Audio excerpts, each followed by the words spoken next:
from the high desert and the great American Southwest, I bid you all good evening or good morning, as the case may be, across this great land and beyond, from the Tahitian and Hawaiian island chains, eastward across flyover country to the Caribbean and the U.S. Virgin Islands, south into South America, north all the way to the pole, and worldwide on the internet. This is Coast to Coast AM, and I'm Art Bell. Good morning. You are about to meet one of the most powerful men on the face of the earth. I'm certain he would not describe himself that way. I have done so. And you will be aware of that as you listen. He is Father Malachi Martin. He was in the Vatican. Father Martin advised 2 popes. Father Martin has done exorcisms for 30 years. 30 years. And so we will talk of exorcism. We will talk of the Vatican and the Catholic Church. And I think you will find it beyond riveting. Stay tuned. Coming up. The dark shadows of skyscrapers are falling across New York as an elderly white-haired priest leaves the reassuring comfort of his home, heads through the streets toward the apartment block where the others are waiting. He walks quite slowly, carrying a small black case filled with the essential paraphernalia of the ritual he is about to perform. The room has been prepared to his precise instructions, cleaned, sprinkled with holy water, stripped of movable objects. Of those now gathered inside, only the priest, his face drawn and solemn, has any idea what to expect, or rather who to expect. After 30 years as an exorcist, Father Malachi Martin has learned to recognize the nature of the demons he pursues. They may be ingenious or stupid, coarse or charming, brazen or craven. Hell, it seems, is no place for stereotypes. I need to know who they are, their names, and their stories. Father Martin is Irish-born. Father Martin was in the Vatican, advised 2 popes, and I would like to let him tell you about himself. Father Martin, welcome to the program. It's an honor to have you. Good morning, Art. It's a pleasure to be with you, and you know that I feel very privileged to be speaking to your audience because it's a special audience. You're in Manhattan. You live in Manhattan. That's right, I do, in the middle of Upper East Side. Have you lived there all your life, Father? Yes, I have. I came over here in January 1965, and I've lived on the Upper East Side ever since then. At the present moment, it's clothed in darkness and quiet. It's a mild atmosphere. It's been a lovely spring day, really. And everything is quiet. No sirens. Everything is in peace, seemingly. In peace. Maybe those are the moments to watch out for, when everything is seemingly in peace. The old expression of the calm before the storm. Who knows? Yes, and besides that, it's the general public peace. It's very well kept from the point of view of police work, and very clean enough for a city that's reputable as dirty. But there are rooms and halls and basement chapels and small little dark corners where human agonies are lived out. Father, why would you choose to live in such a big, bustling, dirty, difficult city when you could have at any time in your adult life gone to a soft Midwestern town where things are moving a little slower? And was I tempted, Art? I was going to live in Cincinnati. I was going to live in North Carolina. I was going to go to Santa Fe, that beautiful city. I was going to go to Texas. Once upon a time, I was planning even to migrate to some place like Southern California. But every time that there were plans even remotely forming in that regard, it became imperative that I stay, just for another short time. I'm still staying for another short time. My life has been governed by events, and I regard events as created by God the Father.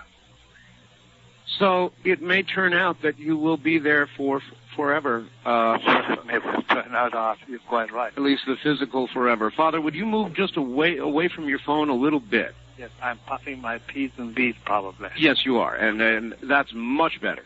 Good. Do not hesitate to correct me, Art. Oh, no, that's much better, Please. Father. Father, if you wouldn't mind, yes. Describe a little bit of your history. I obviously you've been doing exorcisms for 30 years. I know you've advised 2 popes. Yes. But your history in the church generally. Well, my history in the church generally was that I became, at 18, I entered a religious order called the Jesuits in Ireland. The war had just broken out. It was 8th of September, 1939. And I went through the basic training of 2 years. And believe you me, it was a basic training. They shaved your head and took away your nice clean clothes and gave you old patched clean clothes and took away your bill cream and your eau de cologne. And they put you to bed at about 9:45 and got you up at 5:15 and fed you like a gamecock. And you didn't study one book for 2 years. They concentrated on training your will and analyzing it. And they cut your will down. They dissected it into its component parts and examined it and found out if they could live with it and could you conform to the rules. And if so, then they sort of fused those parts together with an ideology and then shot you out like a missile to study and to labor and to work.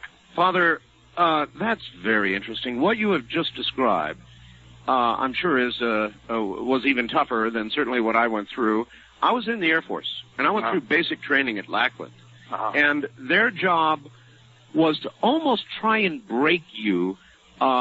Maybe that's the wrong way to put it. In other words, they would instill in you discipline, and if you could not conform, you were out of there. You had to go. I know. It was the same thing basically in basic training. For instance, the first job I had, it was always physical labor with an amount of spiritual reading and contemplation. The first physical job I had, I was cleaning 300 glasses, tumblers, for drinking water. Sure. And have you ever tried to clean 300 glasses by hand? No dishwasher. This is all done by hand. And in the middle of that labor, a young novice, like me, but a second-year man, came in and said, "Brother Martin, you're needed outside in the garden." So dutifully, I went outside in the garden, and I was given a hoe. And the paths were grown with moss. And I was ordered to clean the paths. And in the middle of that, Brother Walsh, the master of works, the other novice, came and said, "Brother Martin, what are you doing here?" I said, "I'm hoeing the moss." He said, "Didn't I tell you to clean the glasses this morning?" And of course, my first reaction was, "Yes, but..." Yes, and that was a mistake. Yes. Because they wanted to get you to the point that they said, "Jump out that window." You didn't say how high it was. You jumped. You just jumped. And was it a form of breaking? It was a form of getting you to abdicate your own will once you accept the conditions and do what you were told. Or even mind control. It's a strong phrase, but that's really what it is. Yes, it is. And it was really, they were training your will. Because the mind, they let the mind almost go fallow. You never studied for 2 years, having studied intensively until I was 18 to get all my exams and matriculation, and studying Hebrew and Greek and Latin and geography and math and physics and logic and history and geography, and the whole gamut of things we used to learn in school those days. They let everything go fallow. You read spiritual books, yes, but no, you learned nothing intellectual. So they let the mind go fallow? Yes, but the mind was working all the time. The mind was working all the time. You were appraising and appreciating and accepting the ideology, the outlook. And the result was when after 2 years they gave you your first vows, poverty, celibacy, and obedience, you were rearing to go. Rearing to go. I remember the first night, the night before we took those first vows, I couldn't sleep with excitement. I heard the clock in the hall downstairs tolling quarter of an hour and half hours and hours. Any doubts? None. None? Never. Never. Not a doubt. a great joy, great enthusiasm, great happiness, and a great sans attack, as the French say, a great sense, let me get at it, let me do my work, let me go, let me work. So by that time, you knew that you absolutely knew that you could devote your entire life as you were about to vow to do. That's right. That's right. And they bred into you something else, which only started then, and it took years to achieve. And we used to call it indifference. It meant this, that, all right, we all have inclinations, sensual and sexual and intellectual and social. We're attracted by this and repelled by that. But you must come to the point that you are not attracted in such a way that it commands your attention and your devotion. You must be indifferent. And sure, if you lose your parents in death, everybody is sorry, and so are you. But it does not destroy your devotion. It doesn't stop you working. You get up in the morning, you have a bad headache, you still go to work. You see a very beautiful woman, you acknowledge her beauty, but you're not attracted to it lasciviously or merely with desire to be with her. And similarly with food and drink and everything pleasant in life was to be used with that indifference, that you're not finally under the control of anything that attracts the senses or the mind. Well, I'm sorry, I'm not big enough, I guess. I can't even conceive of that. How one can get to the point where one can look at a beautiful woman and not, as a man, a human, be affected. Or be affected, yes, but not desire to the extent of chasing after it, going after it, or wanting to form an alliance of marriage, or whatever. No, be attractive. You can't kill the natural tendency, but you were taught to be indifferent to it, that it did not command your loyalty. Mm-hmm. And all that you did for the love of God. You had a motivation. How does a young Jesuit get from that point to the Vatican? I mean, what kind of road is that? The road in my case, I'm sure it varies with every individual, but the road in my case was simply that at a certain age of 21 and a half, my superior said, we want you to train in Semitic languages, because those are the languages in which the Bible was written, mainly Hebrew and Aramaic. Sure. But there are other allied languages that are useful, like Pharaonic Egyptian and Syriac and South Semitic and Arabic, etc., and Abyssinian or Ethiopian, as we used to call it then. So they sent me to university, and I studied it for 4 years. And at the end of that, they said, all right, now you must study philosophy. So then they sent me to a school of philosophy for 3 years, and it was nothing but rational philosophy, period. And after that, they said, well, now we want to find out, can you teach? So they sent me teaching little boys French and Greek, little boys between the ages of 12 and 14, for 3 years.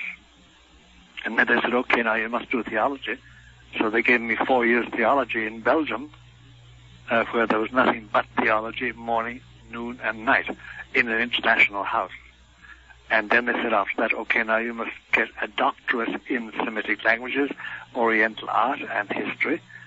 And then they gave me 4 years of that.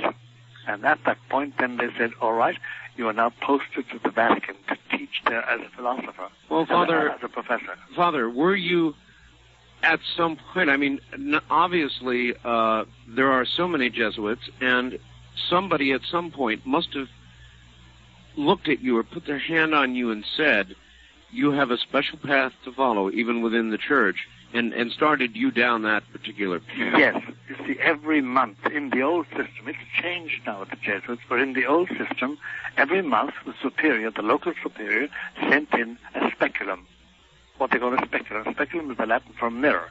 It's a report on Brother X, Brother Martin, Brother Kelly, Brother whoever he is, each one. And those are put together according as you advance year after year within the order.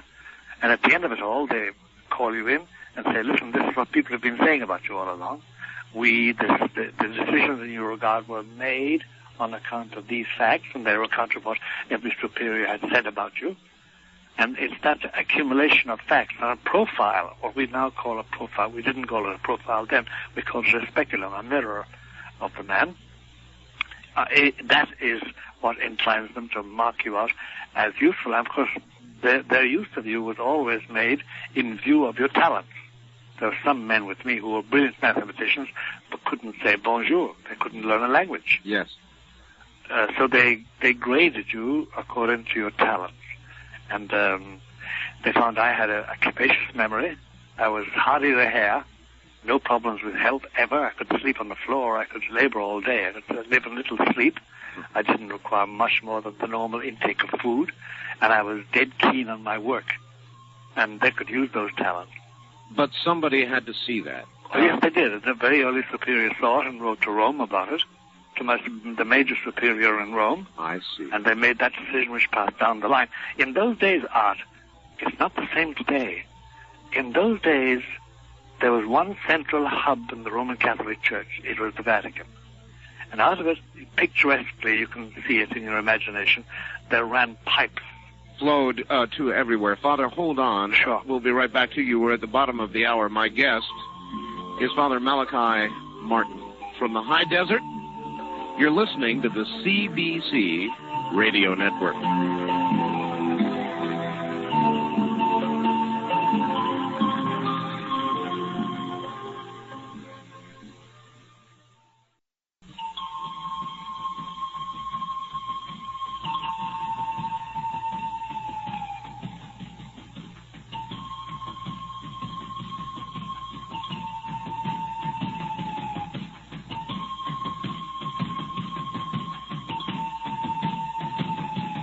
Call Art Bell toll-free, west of the Rockies at 1-800-618-8255.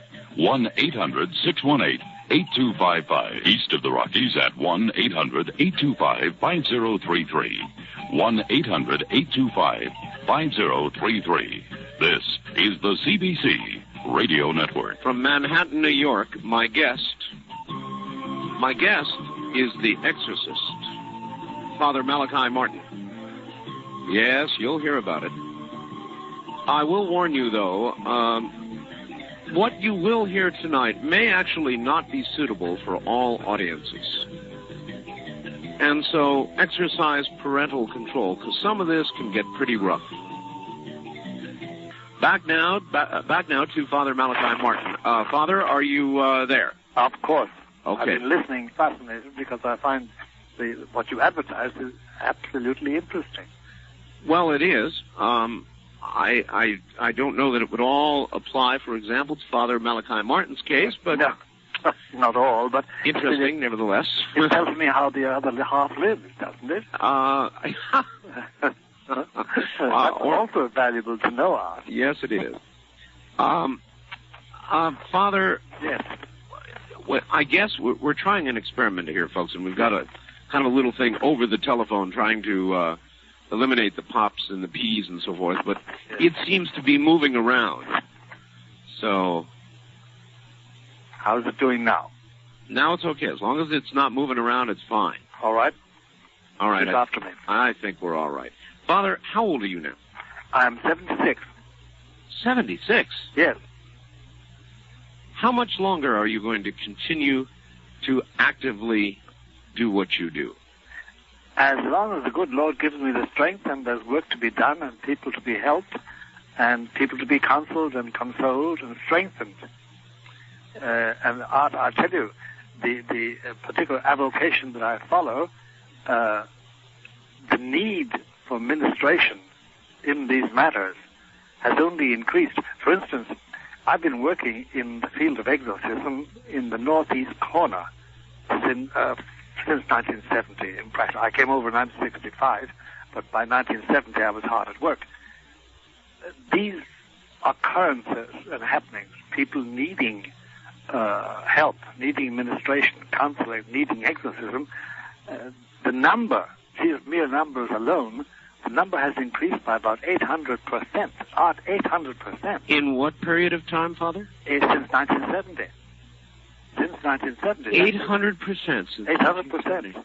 And then we have new phenomena that we never met that time. For instance, we now have a series of 20-somethings and 30-somethings, mainly men, but some women, but mainly young men, successful men in brokerage, in medicine, in science, in architecture, in politics, who come and say, look, Father, I wanted such and such a thing. I wanted a job. I wanted a salary. I wanted a position in this university. I wanted that lady, that woman. And I finally, in my desperation, I made a pact with the devil, and I got what I wanted, but now he won't let me go. Please help me. We never had that before. That's a very new phenomenon. And they're all 20-somethings and 30-somethings. Well, maybe so in other words, put simply, we've got a lot more people making bad deals. That's right. Or put, from the half-full, half-empty image, we've got a very, very active Lucifer and Satan, because they are distinct demons, by the way. But that's something else. That's another story completely. But we have a very, very active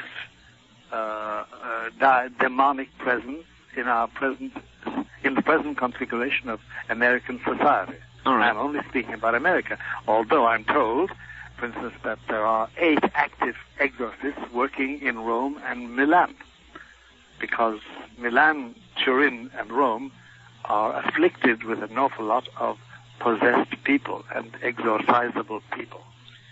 All right, let's go back to basics. Please, somebody says, ask Father Martin if the Exorcist movie is not, in fact, based on incidents that occurred at St. Louis University, a Jesuit school in the early 70s. I'm a graduate of that school, and the folklore has it that there is an abandoned room at the top of Dubourg Hall, which was the site of an exorcism which ultimately culminated at St. Francis Xavier Church.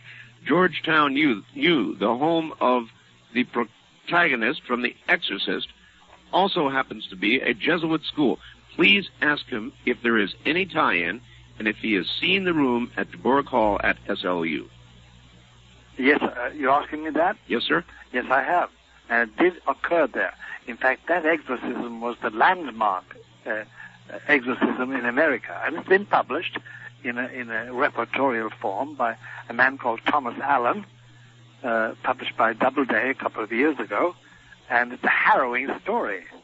It's a harrowing story because for, I think, it was 2 years yes, or over, these 2 Jesuit priests, unknown to their confreres, their brethren in the same house, had to pursue this gruesome and awesome task of liberating a young man who was liberated completely, and their brethren, their colleagues, never knew anything about it. They just knew these 2 men were on special assignment, and the only sign the community had was at the very end, when it was all over. Jesuits at that time used to recite prayers at night, mainly the Litany of the Saints. And that night, when they finally staggered home for the night prayers and it was all over, inside in the chapel, the community chapel where they were praying, there was a sudden lightsome vision of Michael the Archangel in triumph. Momentary, everybody saw it. And the actual authors, the people who participated in that exorcism, said that their colleagues were all philosophers, men plunged in philosophic thought and scientific research, looked up and saw this magnificent spectacle and couldn't make out what it all meant because they had known nothing about what was going on. The movie, I saw the movie, of course, like everybody else did. Yes. I assume there was some dramatic license with the green pea soup and all the rest of it. Yes, tremendous license. Because, Art, here's the point. Here's the difficulty. There is no way you can convey to anybody who hasn't been through it this very upsetting sensation of being in the presence of a possessing demon. The only parallel might be, I suppose, if you once faced certain death, unless something were to happen. Certainly. A wild animal, ready to claw you to death, or a killer about to execute you. But see, those don't even convey it, because the dominant reaction the human frame, the human soul has in an exorcism is this. You know for certain that something out there hates you personally, You are the object of hate. A lion about to tear you to bits merely wants a meal. And a killer does nothing personal. He wants to kill you for your money. In modern America, that's probably right, unfortunately. That's right. So, I mean, there's nothing personal about it, really, except there's the odd personal crime of assassination, crime passionnel. But and there's hate there. But this is a peculiar thing. There's this demonic force, and you know it hates you and wants you dead, then and there. Is it your... what is it that it hates of you? Is it your faith in God? Is it your relative purity? What does the devil hate? He hates the fact that you represent the power of Christ, because you're only operating on that, with that strength. I have known people, unfortunately, psychiatrists, very learned men, intelligent men, rich men, mainly again men, not women. Women are far more cautious and far more primal in their instincts. But I've known men who have dared challenge the demon on their own strength. And they've always come off worse than second best. Because the demon knows when a priest is empowered to command it. And actually, Art, what happens in an exorcism is a series of commands. You never discuss anything with the demon. You command it. You command it. And everything must be in the form of a command. The demon says, "Oh, who are you? Why should I do anything you say? Tell me your name, please." Is it possible that an exorcist can lose? Yes. And that's a dreadful sight. Because then they have to, by severe methods, penance and fasting and prayer, they've got to shake loose the demonic influence. Remember, in the Gospels, there's this, the Christ pictures the man who from whom devils were expelled, and they say, "Well, now, where are we going to go?" And they say, "Well, let's get 7 more devils and go back and invest this man all over again." So then an exorcist who would lose might himself He never recovers, Art, to break in on you. He never recovers. Never? Never. I've seen it happen, and it's too much for the human frame. Because involved in a failure is some act of pride. It's some very bad mistake. And I've seen pathetic failures and monumental failures. Well, then, how and who chooses those who would perform an exorcism, Father? Well, once upon a time, when in the Catholic Church, the science of exorcism, the skill, the exercise of exorcism, was something passed on very carefully from generation to generation within each diocese. There was a school of thought. An old exorcist would talk with the bishop and say, "Well, I know young Father so-and-so, and he seems to have the character and the disposition to pick up where I leave off." And he would train this young man over years. All right, Father, I'm going to ask you, I'll tell you what, I want to get through this. Go ahead and remove our little experiment, and remove it, and we're just going to try to have to ask you to, if possible, stay away from the phone by about a couple of inches, and when you do, everything's just fine. How's that now? God, that's wonderful. Okay, we'll stay right there. Okay. And now, if I don't, you say, "Malachi, attention," and I will immediately attend to it. All right. At any rate, so they pick a young... Yeah, they used to. Nowadays, it's much more haphazard, Art, because there is no continuing school of study of this. Many bishops do not believe in the devil. Many priests do not believe in the devil, or in hell, or in the demon, or the demonic. They explain it away by, in terms of psychology, or in terms of disease. How can that be, Father, if there is God? A loss of faith. Faith, Art, our body politic, the Roman Catholic organization, as an organization, we have a crisis of faith amongst the prelates, amongst our leaders. That is the big crisis of the Roman Catholic Church. And after all of these hundreds and hundreds and hundreds of years, how can that be, and why is that? Well, that is the prime question being asked today, and Catholics will say, when they study it, they will say, well, God is not giving the grace, His favor. There's an entity, a thing He gives called grace. It helps you to overcome temptation. It helps you to be good. It helps you to help your fellow man and to do your duty.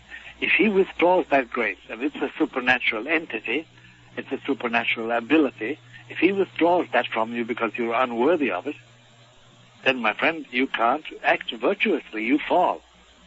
And the terrible thing is that once you lose that faith, once you lose that grace, you don't get it back automatically by saying, help me. You don't. Well, Father, if this is happening to the church, yes, and if the need for exorcisms has arisen 800%...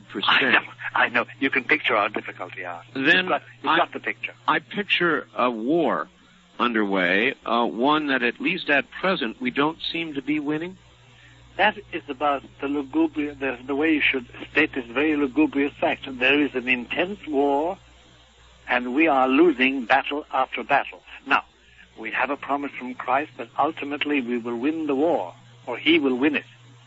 But we're losing battle after battle, and it's obvious in everyday happenings, and it's obvious in the way our prelates and some of our priests are behaving, and in the dissolution of what was once a monolithic institution, an organization.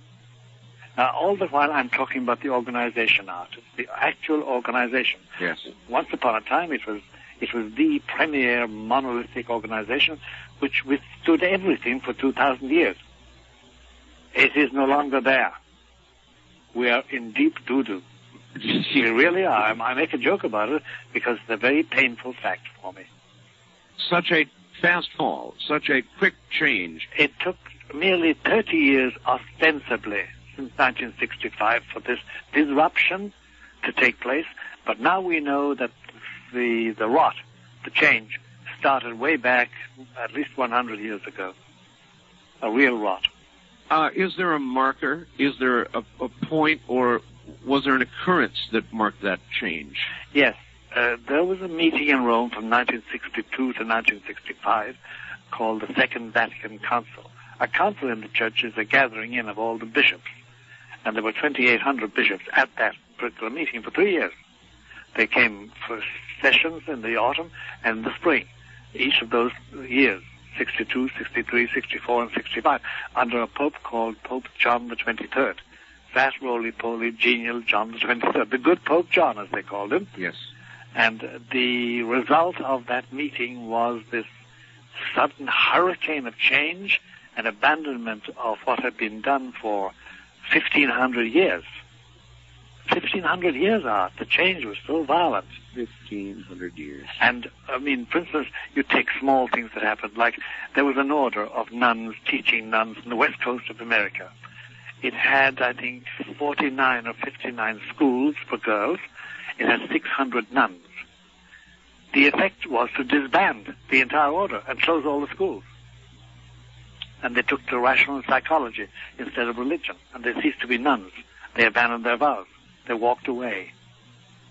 What in the world would lead them to that change? I mean, what internally went on? What sequence of events unfolded that...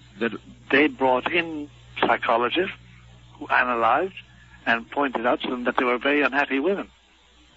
They were unfulfilled. They weren't married. They had taken vows of poverty and celibacy and obedience, and they were not living like normal human beings, enjoying themselves and tasting life to the full. And so they all abandoned it. 600. That's absolutely incredible. It is, and the psychologists who brought that around have written it up recently in a report and said we are to blame for that. To blame? Yeah, we are to blame because we went in, we treated them in such a way that they were too weak, too uninstructed. They fell for what we said as a solution, and they walked away from all religious life. That implies that their motivation was not pure, that they were just doing this as a test to see if they could destroy their faith. That's right. That's right. It does say that. These psychologists are very repentant now. They say we destroyed an entire school system. We destroyed an entire way of life, religious way of life, which produced saints and zealous people that did an awful lot of good to so many families, Catholic and non-Catholic. And we didn't know what we were doing. We were experimenting with the human, what they call the human potential.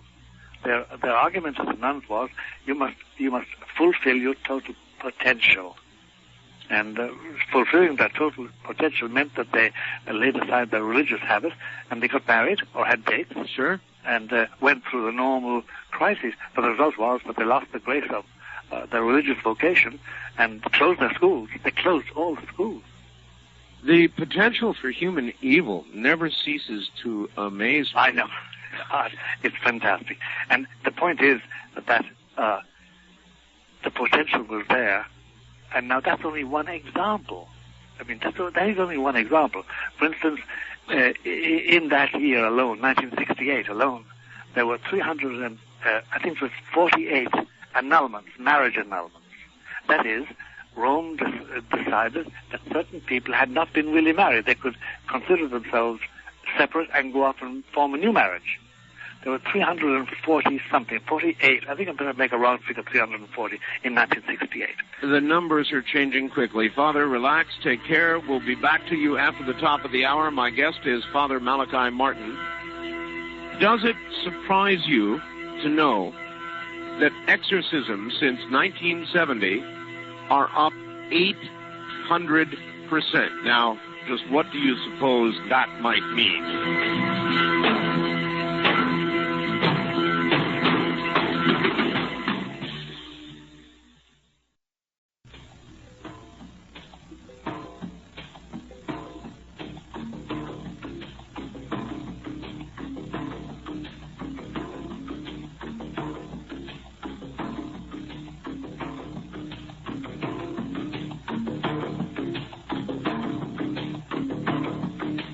Art Bell is taking calls on the wildcard line at 702-727-1295. That's 702-727-1295. First-time callers can reach Art Bell at 702-727-1222.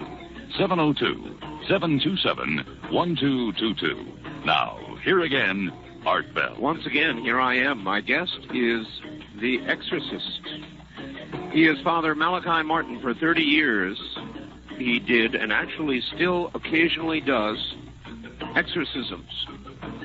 Can you imagine that? Try and imagine that since 1970 in America, the need for exorcisms has gone up 800%. Somebody's here, aren't they? We'll get back to Father Martin in a few moments. Again, I want to warn you that some of the material you're going to hear is going to be obviously disturbing. So bear that in mind and exercise your parental control, please. Now a man who has advised 2 popes, has been performing exorcisms for 30 years, Father Malachi Martin. Father? Hello there, Art. How are you? I can hear your voice forever. It flows on like mellifluous honey. As does yours. Father, yes. Would you describe for us what you consider to be the most difficult exorcism you have ever done? Can you describe it, or is that one you can't talk about? No, I can give you the bare bones, and the bare bones are quite interesting as bones. This was an exorcism in the northeast corner of America, to leave the location actually anonymous for the moment, because actually in all this matter, whenever we talk about it to people outside the circle of exorcists and outside the actual exorcism itself, we are bound by laws of privacy that are very strict. You'd be surprised, Art, how sensitive people are. They don't want the people in the office to know they've been exorcised. Sometimes they don't want their wife to know, or their husband to know, or their family to know. No, I'm not surprised. Because it's between you and me and the Holy Spirit. Exorcism, possession and exorcism, is a dirty, mucky, inhuman, insalubrious, undignified, filthy event It dirties everybody and soils everybody. And it draws blood. And it can cause death. What it does to the exorcist in the long run, it deprives him of sleep. After a major exorcism, you never sleep deeply for a couple of weeks. You don't participate in a good meal, and enjoy the food. No, you can't. You just can't. Something is being cut out of you. And I must say I agree with that old exorcist who told me years ago when I was a young man of 27 in Cairo and later on in Rome, look, young man, a bit of you is going to die every time you do an exorcism. Some portion of you is going to die and go away to God and wait until you die and go to the other side. And it's true. Something does die in you. And there are parallels to that. I mean, any mother or father who really gives to their children and rears them well and invests love and affection and interest in them, you give them something you can't get back, and you don't want it back. Well, then, Father, how have you remained so alive through 70-plus years? Well, it must be the grace of God. It must be my destiny. I think God has people he picks out and says, okay, you clean up the muck, and you do it, and you get the grace to do so. At any rate, you said this one occurred in the Northeast. Yes, the Northeast corner. And it was a young man, and he had gone very far in a coven to which he belonged, a coven, let's put it like that. I don't want to identify it further because identification is so easily done. Yes. And he had finally come to the point that he was out of control at certain moments and then back in control again. And his parents, he wasn't married, thank God, at that stage, came to us and said, look, our son needs help. And he went through the usual tests, physical, first of all, and then psychological. And the psychologist came back and said, no, the pattern is normal. There are aberrations there, but they can be corrected with therapy. There's something that we don't understand. And that was the key, is always the key for us, to know that we could possibly have a case of possession, because you never know until you go into it. So then we set up a trial beginning, and yes, it turned out that the demon was there and challenged us, and we had to enter the exorcism fully. It took about, I'd say it lasted a year and a half. A year and a half? A year and a half. In relays, we did it. Where is the subject during this year and a half? I mean, normally, this particular young man, the family was sufficiently well off to let him give up his job. He was a broker. He was in brokerage, and they could take the time off. And it was session after session, and then he would relapse into normalcy and say, what have I been doing to you people? And we just say, well, this is what's happening. And his mother and father and his brother would explain to him. But the terrible thing was that the demon possessing him, demons, by the way, vary. They vary in quality and they vary in function. And by the way, the only way you have the only way you have of identifying demons is by their function. Their function? Their function. Well, let me give you a very simple example. Look, if I go into a room where I say Mass every week, yes, there usually are 10 people there. And if you said to me, Malachi, how do you know there are 10 people there? I'd point to 10 bodies. I count them. But demons have no bodies. So how do you determine how many there are there? Precisely. Well, it's by their function. The function is always different. Each one has a particular function. And that function is a distortion of an angelic function, because originally they were all angels before they fell in revolt and rebelled against God and were condemned to hell and condemned to be demonic the rest of their existence in eternity. This particular demon was the demon of the desecration of human love. That was his main function. The desecration of human love. Yes. And in his paroxysm of possession, this young man would give violent and heart-rending descriptions of contempt for the human act of love, for the act of a mother's love, For the physical act of love, or do you mean the... Both. Everything. Physical, psychophysical, mental, everything. Just love, human love. But of a mother for their children, of a father for her children, parents, of lovers, love of your country, but it's the desecration of human love. And if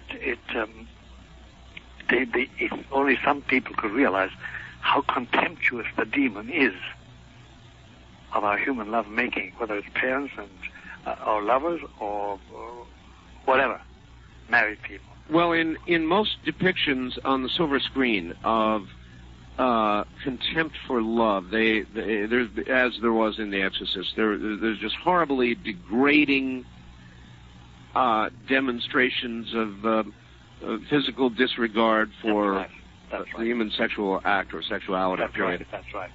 That's the kind of thing you see? They endeavor to demonstrate that on the silver screen. It's very difficult because it's taken a typical passage from that particular exorcism, which I would never forget. The demon again asserts himself in his right. You have established his name, the name he wants to be called by, or it wants to be called by. We always say he because that's a general pronoun in English, which means anything. He, she, or it. Yes. And you know the name, and you say, well, then why are you torturing this young man? Why are you twisting his lips and filling his mind? And then there follows a stream of language which nobody would permit to be said on the air. Yes. As such. But the idea was that, well, he has become an instrument of real degradation for physical love and for the love of his parents and the love of his brothers. Father, how would a psychiatrist delineate between, and I certainly understand what you're saying about what the symptoms this man had, between a true psychological difficulty and something that goes a step beyond that required that you be called in? This is where the good psychiatrists, whether they're Christian or Jewish or believers or unbelievers, where they send patients to us.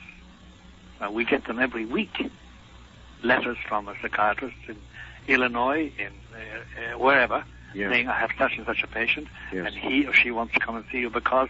And then what they always find is this, that there is a normal pattern for various mental afflictions, mental troubles that are listed in the diagnostic book published by the American Psychiatric Association. Sure. But then there are a series of phenomena that don't respond to anything. And when they meet those phenomena, for instance, the person starts speaking suddenly a foreign language. The person suddenly has the power of levitation. Have you seen that with your own eyes? Oh, yes, I've seen levitation, and I've heard the foreign language. Some of them I understood, and some of them I didn't understand. Or else they find the patient saying to them, Doctor, you've been sleeping with another woman, and she's not your wife. They have a knowledge which has nothing to do with psychology at all. Which generally is true or not? Always accurate. Always accurate. Always accurate, because, you see, once you commit sin, the theology is that is known to the devil. Sure. Can be known by the demon. And God can wipe it out. And only God can. There is a story about that marvelous saint who was assigned to a convent in France in the 1700s because there was a nun there saying she had visions of Jesus. And his name was Claude de la Colombière, Jesuit. And he spoke with this young nun, Margaret Mary, and she said, well, Jesus told me to spread this devotion, a particular type of devotion to him. And he said, well, the next time Jesus comes to see you, sister, ask him to tell you the last mortal sin I committed. It was a test. So he went away, and he only visited the convent once a month. And when he came back the next month, he heard the confession of all the nuns. And then this Sister Margaret Mary came in, and he heard her confession and absolved her. Then he said to her, did your Jesus come? She said, yes. He said, did you ask him the question, what was my last mortal sin? To prove to me that it was him and you've not been deceived by the devil. Yes. She said, yes, I did ask him, but he said he has forgotten it because he has forgiven the sin, and he always forgives, he always forgets what he forgives. How did he accept that answer? He said, that's it. That's genuine. Only Jesus could do that. Had she come back and correctly named the last mortal sin, then he had confessed that sin, which he had, then she knew it was the devil. He would have known it was the devil. So you spent alone, Father, a year and a half, or was No, we had two others working with us. Two others. There were three of you. We had to. We couldn't do it because we knew it was a long-term thing. This was an ingrained possession, and the demon was of a very exalted kind. We suspected who it was or what it was. We could never establish it completely, but it was a very higher up, really. It was a demon of great power and resistance. And you determined that very quickly, I suppose. Oh, yes, very quickly after the third or fourth session. You knew that you were up against one of the boys, one of the real backroom boys, and you know it. And besides that, then, there's this peculiar thing that happened to you. Look, you and I are talking at the present moment now. I've never seen your face except on television. I saw it once. But we've been talking, all right? And we've been communicating. And my voice strikes your ear, and your voice strikes my ear. Yes. And the sounds enter in, and they convey the concept to me. And we talk, we exchange, okay. Verbally, we're exchanging. Sure. But at the same time, you and I, being adults, we know that once we really converse, and you and I have conversed and are conversing, there's an upper level conversation between us, brain to brain, soul to soul. Yes. We're communicating something beyond words, of which words are the vehicle. And you know that. There's an upper level conversation going on. Oh, of course. And when you do converse with somebody like that, then you are really talking, you're dialoguing, you're really communicating. And words are what they're meant to be, mere physical vehicles of your thought. So it's very, very quickly then what you're up against. And I suppose it must be very sobering, even for somebody who has done what you have done, to realize you are up against something very strong, very serious. And very evil. I mean, even in the sense that it wants you dead. You have this, you see, I don't know if you've ever had to deal with people who hated your art in the world, the normal world, and who really disliked you. Unfortunately, nearly on a daily basis. All right. Well, and so have I in the last 76 years. And you finally got to get away and talk to your friends and clean your mind out and get back peace and quiet, because they've invaded you. You see, anybody you talk to or touch in this life, they modify you morally. Yes. What does that mean? It means they have some influence on your will and your mind. And people are often, give me a drink, I want to get rid of all this garbage collected from talking to that man or that woman, you know. It's a common human experience that we modify each other by our language. That's why you say about such people, no, I don't want to meet him, I don't want to meet her. You know, I don't know why, I just don't like them. During the course of an exorcism of the kind you talked about, yes. Is it directly encountering this evil demon, or is it half that and half psychology and half sort of a brainwashing of the victim of this evil entity, or how do you approach it? The essence is this. You are the possessing demon. I make you give me your name. I am now going to command you to get out. And the tussle, the squabble, the fight, the struggle is precisely in getting it to relinquish its hold and to go. It's a confrontation. And I often hear about people doing exorcism in the sense that they say healing prayers over somebody, and they pray, a whole crowd of people with hands joined around somebody who is behaving in a way that suggests demonic obsession or possession. That's fine. I have nothing against prayer. Healing prayers are a great idea. But an exorcism is a confrontation. It's a confrontation between the exorcist and the possessing demon. And this confrontation went on for a year and a half. That's right. That's right, because the demon would disappear. The we called him Mr. Flash. Because, so, in other words, you could only confront him when he was apparent, when he was there. That's right. But then, you see, habits form, and it gradually became apparent to us that at certain times of the day and certain times of the week, the demon was much more communicative. Uh-huh. It was a funny thing, and we had one psychologist with us right through all that, and he's still practicing psychiatry, but he has modified his entire process. He no longer, he works pro bono now completely, because he went through such a searing experience with the whole thing. But he was right through it all, and he performed the post-operative, as it were, therapy to the person, because once they come out of that, they don't know what happened. Usually they don't know what happened.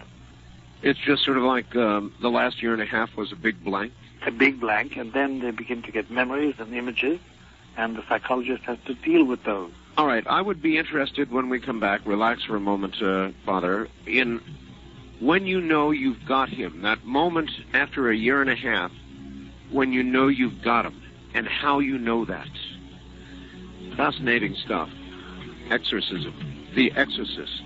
Father Malachi Martin will be right back.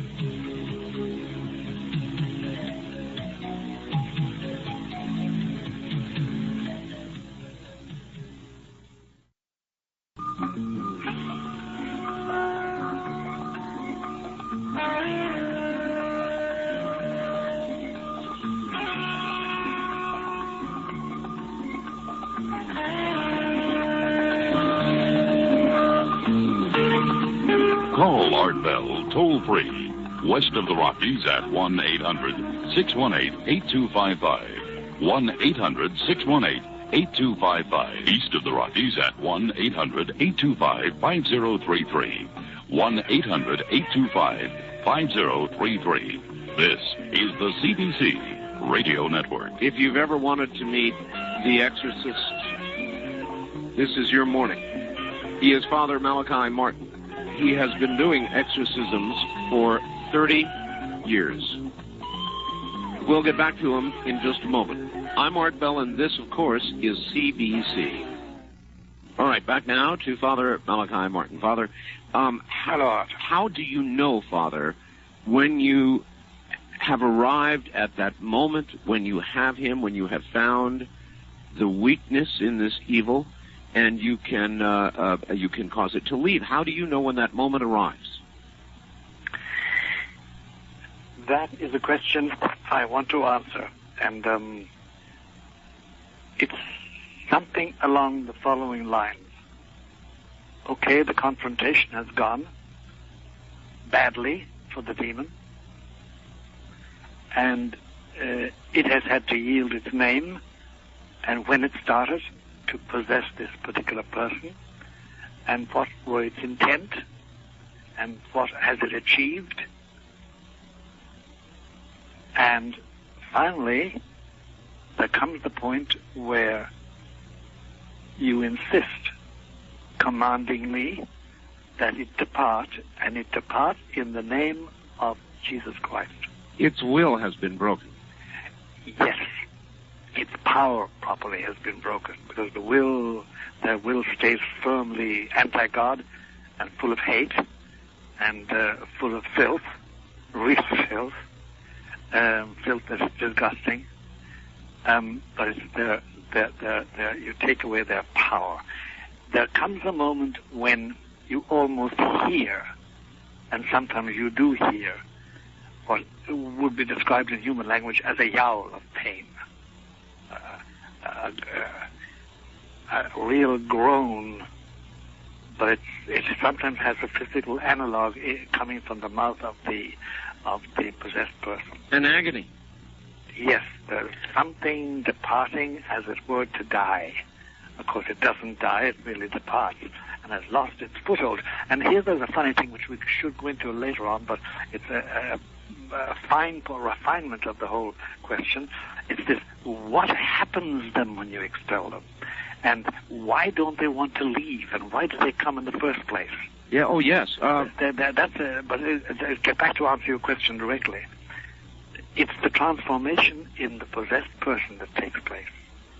suddenly at that moment, when, and by the way, you never know. You've got to keep at it until you reach the point. Suddenly, it's as it were a giant, invisible, torturing claw lets go of them. They suddenly relax. So it is like this giant battle. It's looking for your weaknesses. You're looking for its weaknesses. That's right. And any weakness you have, they'll exploit it. And you're probing each other. Yes, probing and tempting each other and threatening each other. You by commands, it by suggestions. And it takes, I remember listening to a young exorcist tackle a demon once and interrupting him and pushing him aside because he was beginning to answer questions put to him by the demon. Huh? And that's fatal. That's the beginning of control. Yes, because then he has your mind. Then he can attract you. And you haven't got an angelic mind. That's all about it. You've got a human mind with all its limitations. But the possessed person, there's the sudden relaxation. And the face, it's the face, really. Changes. Whether the eyes are open or shut. It's this sudden look of total peace, total relaxation, total... it's like sleep. But it isn't. And then you know, and when they open their eyes, if their eyes have been closed, they ask where they are. And they have this extraordinary peace, extraordinary joy, extraordinary happiness. And it's luminous in their eyes. And they want to eat something, they want to drink something. And the symptoms, they're all gone. They're all gone. The demon has departed. And the psychologists we've had present register everything, heartbeat and pulse and everything else. And they say there's a dramatic change in all those things that takes place at that moment of resolution. But it's chiefly what always struck them was this sudden transformation of the person from being an ugly, distorted, misshapen face and tortured and with filthy language and sometimes filthy smells and filthy cold atmosphere or stinking hot atmosphere, all suddenly over. It's like as if the storm was over and the sun was rising and in an upland scene and God is in heaven and all is right with the world, to use the words of Robert Browning. All right, Father, let us move then to the why. I'm sure that any person so possessed at some point would ask you or the exorcist, why me? Well, why me is one question. Why ever anybody at all is something else. And what does the demon get out of it? And why do they not want to leave once they're there? First of all, why me? We tried art. We did our best over a period of years. And with all the data at our disposal, we had a very good database, as we say nowadays, in our computer language, to create a profile of the possessable person. Ah. I mean, yeah, we said about recording age, education, economic condition, father and mother, siblings, location, where were they born, where they go to school, kindergarten, what was their history, and usually you get all their history from their parents or their friends or their wife or their husband or whatever. You assemble all that, and you try and create a profile, their language, what languages do they know, and where they traveled, and who were their companions, and what habits have they got, or have they dabbled in the occult, what? You assemble all that, and you know what we found? What? With about, I'd say 700 cases where we profiled them, there is no rule. There is no rule. It's completely random. For instance, I must confess to you, Art, I know very naughty people. I know murderers, and they've stopped their murdering, most of them. And I know mafia people, and I know prostitutes, and I know men who are profligate in their sexuality, and I know men who are who have sliced up other men in their onward conquest of a particular type of business. Yes. But they're just naughty. They're not possessed. They're just sinful.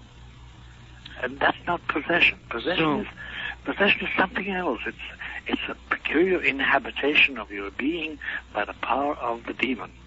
So there's no, you can't say about so-and-so, well, he's going to be possessed. So there is no profile? No profile at all. The richer person... No. Rich or poor, it doesn't matter.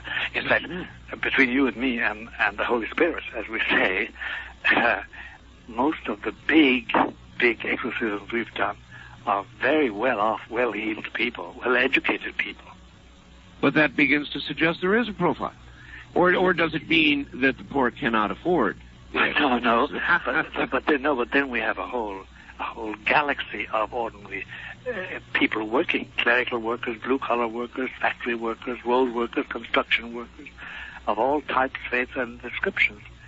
No, there's no profile. We tried it. We tried every possible balancer. And we had a statistician working with us. And she was great. She knew exactly what to do with statistics and database facts. That's the first thing. Why me it's your particular fault. Because, by the way, nobody is ever possessed or obsessed unless they say yes. Well, that's what I was. That was where I was going to go next. No. Is this most times invited, or does it ever occur without invitation?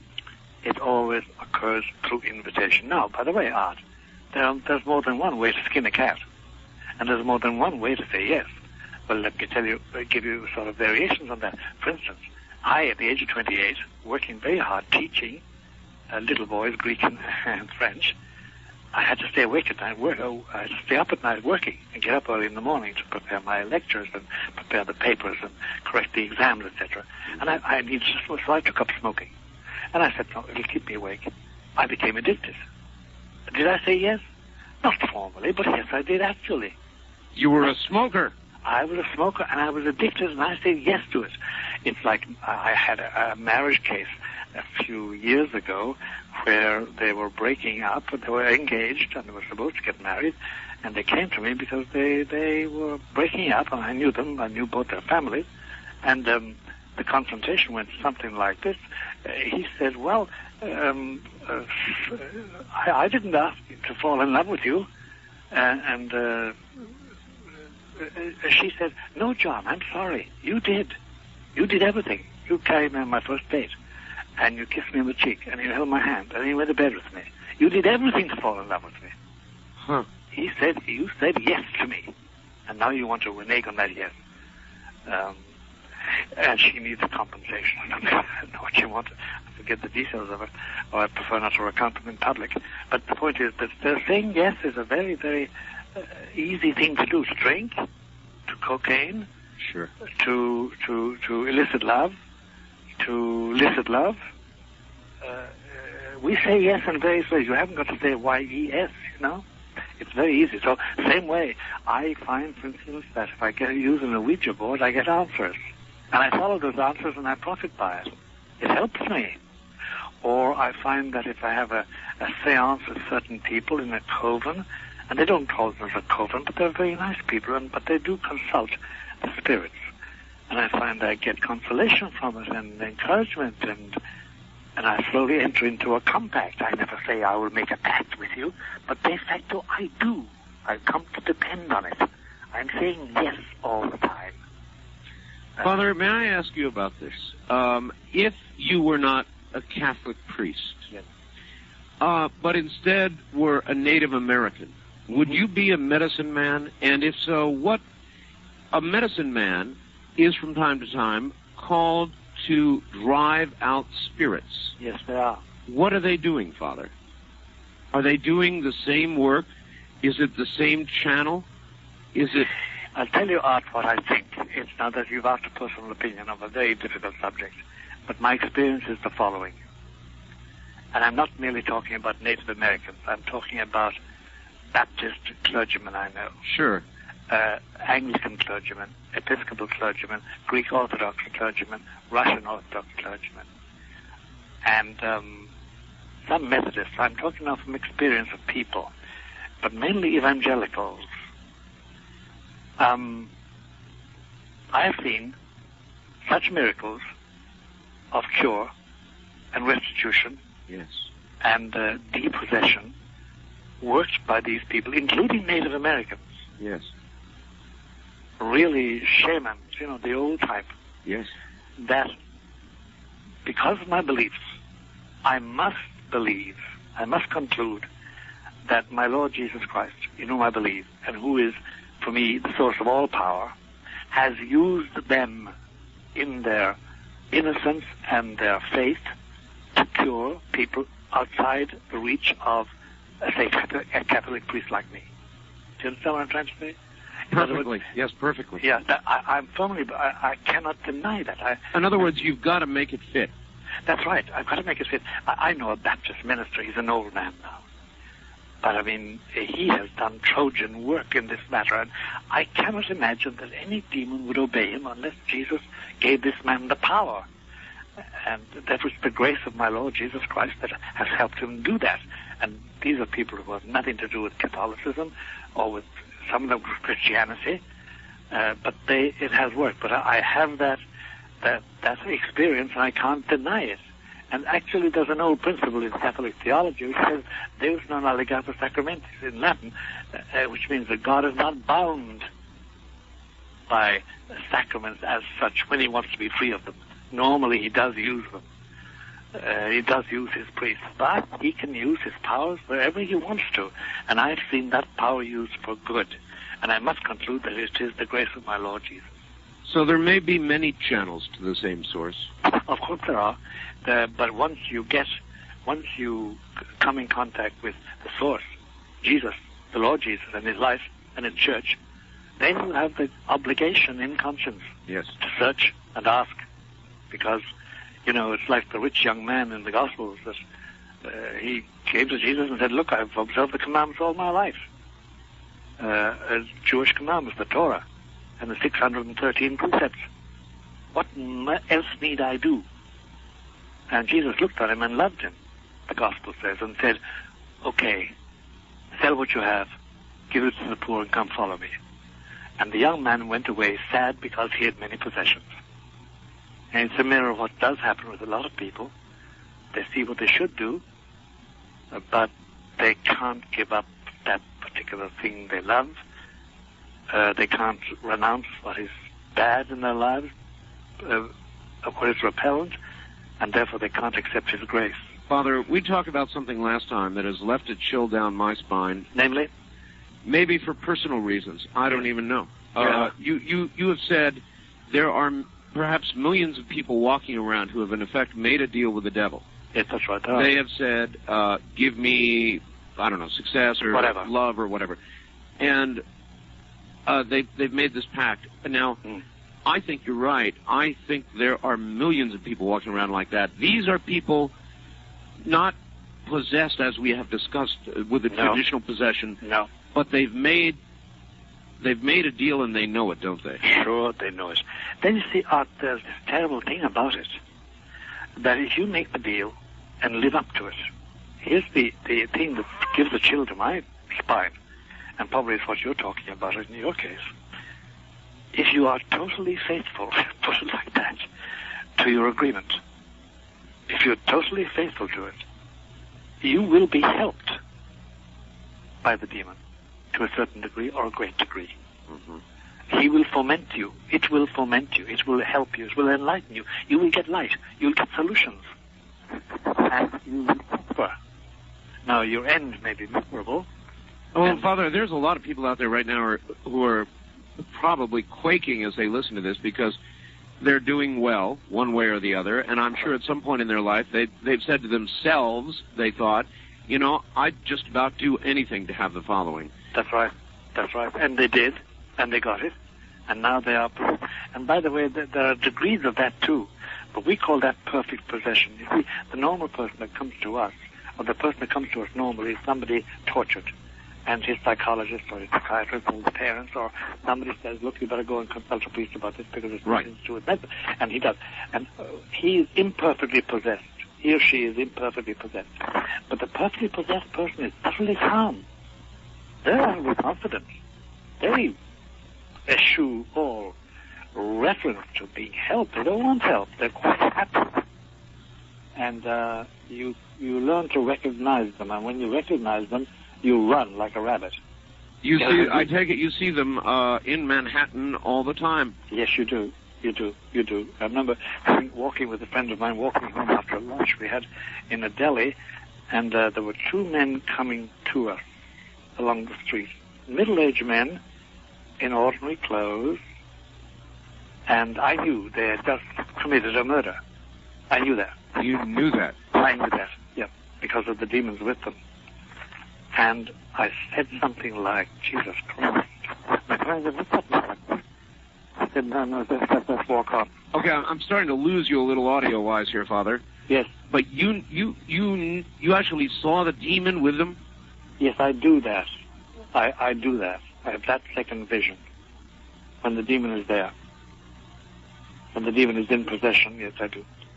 How do you feel about having this second vision? This must be some sort of awful burden. I'm not going to have... No, it isn't, because I have a very good guardian angel. All right, Father, stay right there. Rest for a few minutes. We'll be back. My guest is the exorcist, Father Malachi Martin. I'm Art Bell, and this is BBC.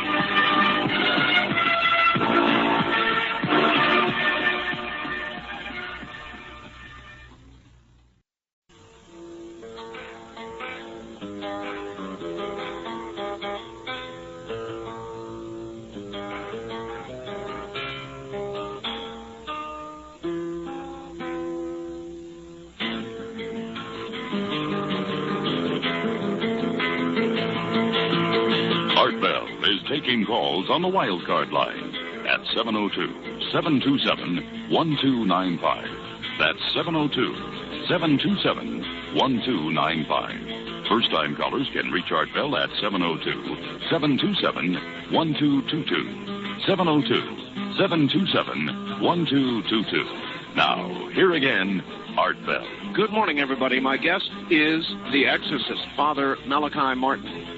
And he'll be right back. Back now to Manhattan, New York, and Father Malachi Martin. Father, I've got a fax here that I would like to read to you and get a response if I could. Mm-hmm. It says, Art, the Father said something earlier that really bothered me. He was talking about the successful guys who made these pacts to be successful, and I want to ask something. Please ask for me. I've been going downhill financially for 2 years. Doesn't look like it's going to get any better. I could have filed bankruptcy a long time ago, but I have an ethical problem with that, and I believe it's the Lord's will for me to stiff my creditors, not stiff them that way. But it's getting to the breaking point. I've pleaded with and nagged the Lord, but he hasn't seemed to want to change anything. It just keeps getting worse. About a week ago, I was sitting at my computer, and I had this thought. I'd sell my soul to get out of debt. I dismissed the thought, but the fact that I had it really bothered me and still does. I'd rather die than do anything like that. Am I in trouble? This man, or woman, whoever it was, yes, is not in trouble right now for the following reason. They did not yield to the suggestion. They repelled it. Okay, get a little bit away from your phone, Father. Sorry. That's all right. Just being intense because this is a human soul talking to me now. No, this is very, very important because so many people out there have done the same thing at some point in their life. Yeah. Let me finish, though, about this particular person. Yes. Whoever he or she is, please. Let them listen to this very carefully. The only reason you repel that idea, the only reason that you choose not to follow that, and you were offended by the mere suggestion of it in your mind, that means that the Lord Jesus is in possession of your soul. Otherwise, you couldn't reject it. Now, are you in trouble? No. Are you liable to be attacked? Yes. You are liable to be tempted. But apparently, hitherto, to this very moment we're talking, Art Bell and I and you, and we are talking together. There's always that upper-level conversation, Art, I spoke about. You are safe because apparently the grace of our Lord Jesus is with you, whoever you are, or wherever you are. But watch and pray. And by the way, I don't think it will violate your beliefs. Your great protection against anything nefarious, any nether temptation, will be just to pronounce the name of Jesus. It's a shield. And I suppose if this person's life were to change around and they were to suddenly begin doing quite well, yes, then the question would be more intense and more worrisome than ever before. In other words, did I make the deal? No, there's no vague deal. You make a deal, it's a yes. Or a no? It's all yes, a yes or a no. I see. You know, it's like, say, will you come to bed with me? No, I won't. Yes, I will. You know, it's a definitive thing. Or you do it symbolically, you know. I know. But they have not done that. What I want to assure them is that the very tendency they have, the horror they have, the repulsion they experience, comes from the Lord Jesus. Because it doesn't come from Satan. All right, Father, many, many people want me to ask you about this. In your previous appearance on this program, yes, you spoke briefly about the signs to look for in the sky this spring. Yes. And everybody would like words from you on this. There have, as you know, been signs. We've got an incredible comet crossing. I know. Our skies. With accompanying human events that are tearing our souls, really, in one sense. Yes. Because the whole heavens gate thing is something that it reels itself into our modern minds, whether we like it or not. Yes. And it has provoked, and the usual sign of that for us out in America is the feeding frenzy of the media. They've been on this and they're still on it. Yes, I know. It is, there's no doubt about it, a significant event. Here's what I said before, what I think still, and this I give out as my personal interpretation of the human events of our day. It's this, that if between the end of winter, which is now the end, I think, and the end of this spring, which is in May, roughly and approximately, there is a great abnormal sign in our human skies. It's not merely the comet, which is a marvelous thing, there's no doubt about it, but something really, truly abnormal that makes the whole world stop for an instant, or longer than an instant. Then, in that case, if anybody has any faith, let them take it out of his pocket and polish it up. They will need it, because there is coming shortly after that, if that takes place, there is coming shortly after that a series of events that will try us. Not merely floods, not merely earthquakes, not merely diseases, but something far worse than that. If nothing happens, if it's just the comet and the Heaven's Gate event, and that's our business, then okay, there's no immediate pressure of events. That's my interpretation of it. So that's why I say keep your eyes on the skies, because it will be visible. There would be then no mistaking this sign. No mistaking whatever. You won't necessarily begin to believe in God on this account. You won't necessarily run to the nearest church or temple or mosque. You won't automatically make up with your enemies, having been their enemy for a long time. You won't make restitution for your sins. No, not necessarily that. But you will know that a power which exceeds all other power is speaking to you directly. Would this be an event, Father, that the scientists would be able to explain for the spiritually nervous? Yes. Explain away? They would say, well... yes, they will. Like in 1938, there was this peculiar display of lights, which we now know was not. At that time, the scientists said, oh, this is Aurora Borealis. And, of course, we now know it wasn't Aurora Borealis. And, by the way, that night in August 1938, Adolf Hitler himself, was in the Wolf's Lair at Berchtesgaden, this secret hideaway he had. He was there with his chief people, Goering and Goebbels and Himmler and their aides. And they watched this phenomena of lights, brilliant lights. And you know what Hitler said? What? He said, gentlemen, this means we now go to bloodshed. Hitherto, by that time, by the way, he had taken Czechoslovakia and Austria and the Sudetenland, and he was well in his way to be a powerful figure. And he hadn't shed really blood. No German blood had been really shed. But this time, looking at this man instinctually, who was possessed, by the way, he said, now, this is the sign that we have to shed blood, gentlemen. Was that a sign of the beginning of the final solution? Yeah, it was. All right. It was. Before we leave the topic, Art, if you can get on the subject of the mass suicide in California, please ask Malachi about the green bomb experiments. He mentioned them briefly the last time he was on your program, and there might be some similarities that would be interesting to the listeners. Whoever wrote that it's not the first time they've talked about this subject, and they know, I think, much more than they're putting into those simple lines. There is a programming system, to put it very briefly, developed since the Second World War, based on the experiments Nazi doctors carried out at Hitler's command to achieve total mind control. There is now in vogue a system of programming,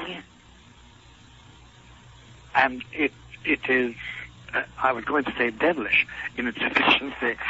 It is almost unbreakable. It is so unbreakable that when you're so programmed, one of your programs, because you have a whole list of programs corresponding to the letters of the Greek alphabet, alpha, beta, gamma, delta, down to omega, one of the programs is a program to prevent you being to be deprogrammed. Do you understand what I'm saying? Oh, yes, I do. It's devilish. But there are psychiatrists, one of them in particular, who has studied how to deprogram the actual anti-programming program. I know it gets complicated at this stage. And this programming makes of the person really what we now know as the Manchurian Candidate, if you remember that book. Clearly. Because it's based on fact. It's not a myth. In other words, I mean, I've had somebody sit in my consulting room and say to me, Father, if that phone rings now, and the voice mentions 2 words, and they wrote the words down for me, then I will go and do what I'm told to do, according to my programming, that I've been programmed. And they were programmed at the age of 2, they were reinforced in program at the age of 7 and 14, and finally, the entire programming was achieved at age 21. And there are literally hundreds, probably thousands, who have been programmed. And that's the reference to the Greenbaum experiment. That's right. Father, how does one delineate, is there a delineation between the spirit and the soul? Or are they one and the same? Are they separate? Well, I'll tell you, it's a question of usage, Art. The soul is this, that we're not merely flesh and blood. That we're not merely matter, dimensional matter, sensible and tactile and olfactory. Mm-hmm. But there's something else. We are something else in addition to that. It's the old story of the British cartoon in Punch, you know.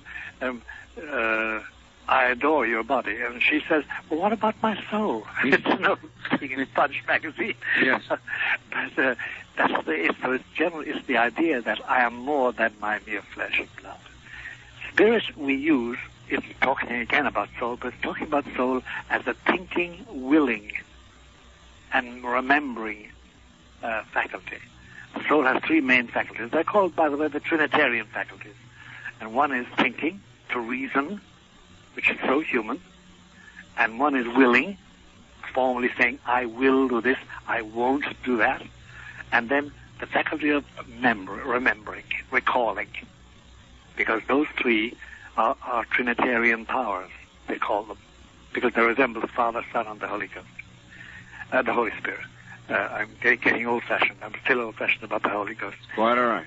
But they're called that, and that's the distinction. What the demon wants is control of those faculties. Well, I have a feeling that the nature of the soul doesn't change as times modernize and computers get faster. That's right. So they remain the very same, Art. I'm going to ask you about something very difficult for me personally right now. Okay. And in a way, I suppose it relates to the question of suicide, the mass suicides in California, and in a way it doesn't. Yes. It just relates generally to suicide. Yes. My wife, at times, has been gravely ill, Father, with asthma. Yes.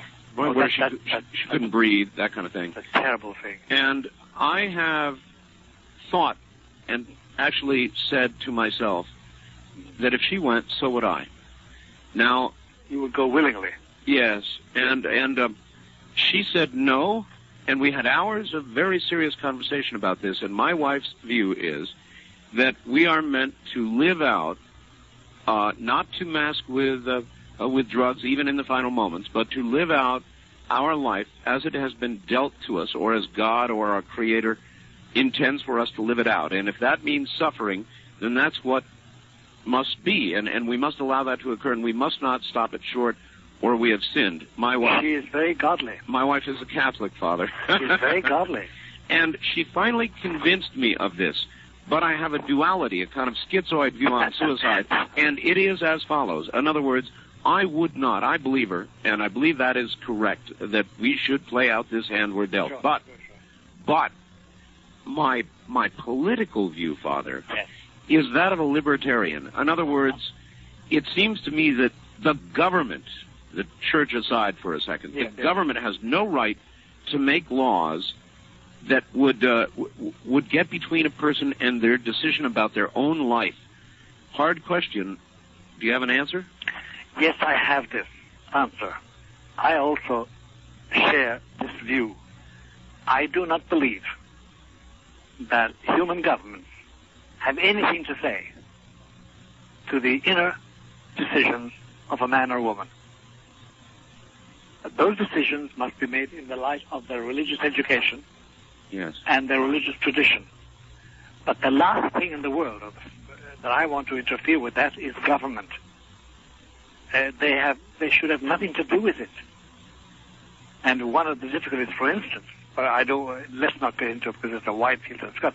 One of the difficulties of the abortion discussion today in America, yes, is that it's become politicized. It's become a political football. It has, yes. And that, therefore, obfuscates the moral issues at stake. And it involves vested interests, including money. But I'm not broaching the whole question of abortion by that. I'm just saying that the intrusion of government into my private life is unwarranted. And it is a sign of the decadence of our democracy if the government starts entering there. And then is this where the church and the state should be separate? Of course. Totally separate. And they should have their own bailiwick. They should have their own territory to deal with. And if the church cannot persuade people to accept its message, then the church cannot impose that by government means. That's no way. And then why, Father, is the church trying so desperately to do so? Because they have failed to act spiritually, that's why. Because they failed in education. And they failed in the quality of their clergy. So the church then itself has become political. The churchmen have. The churchmen. Because I still believe that there is a mystical entity called the church. And it is what St. Paul calls the body of Christ without spot or wrinkle, which he treats as his bride. It is served by men like me, men like you, and women like your wife. But they are church people. We are churchmen. I think there's a failure of the organization of churchmen. There's the difficulty. And they have failed, and therefore they have resorted to other means. And it doesn't work because man is a free animal. And so I'm with you there. I dislike any intrusion of the government in my private life. All right. Or in the private life of individuals. All right. Is that a view that if you were to express it now at the Vatican would be frowned upon? By some, yes. But not by the significant people. Thank God. On that point, the significant people would say, yes, that is the ideal. Whether people achieve that is something. Mm-hmm. But I'll tell you this much. Christ must abhor. He abhors a lot of things, I think, that are bad. But one thing he must abhor is politicking clergy, a politicking priest. He was put to death by them. And he died. He paid the price for that. And politicking clergy, politicking prelates have been the cause of so much misery for Christians, for Catholics, yes, for believers, that they are abhorrent to me too. All right, Father, hang tight right there. Rest for a little bit. We'll be right back to you. And when we return, we will ask about 3 days of darkness.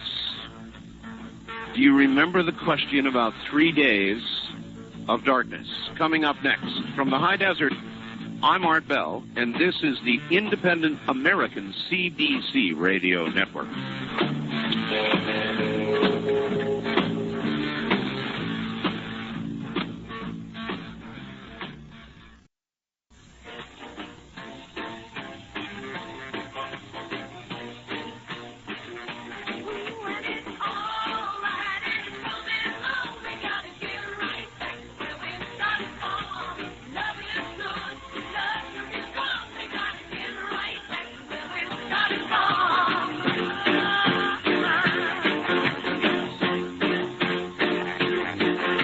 Call Art Bell toll-free, west of the Rockies at 1-800-618-8255.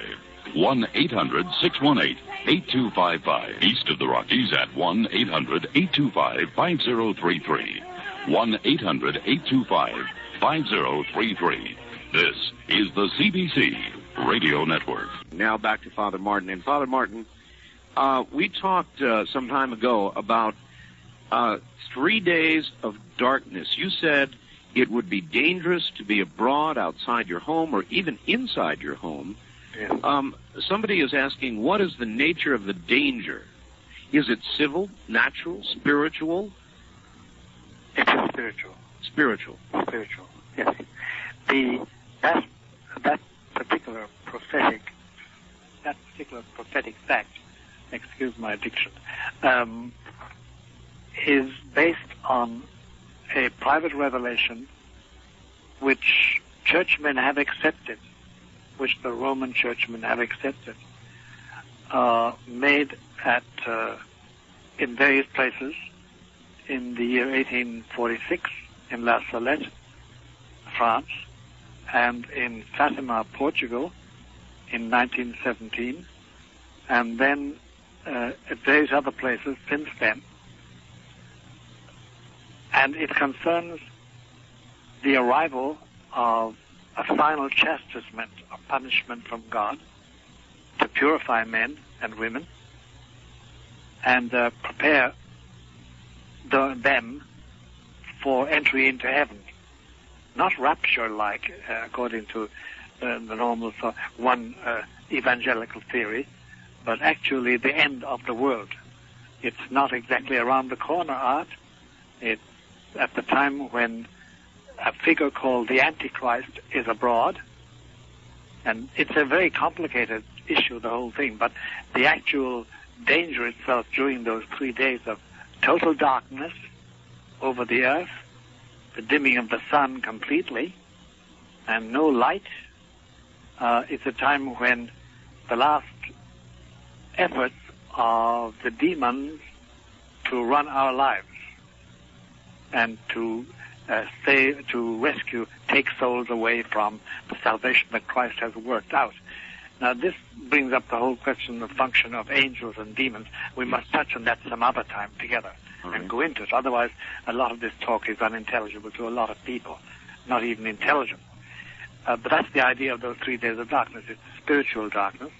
It's a spiritual danger in that darkness, and will not be pleasant, Art, from all the accounts we have. Is the Antichrist alive now, do you believe?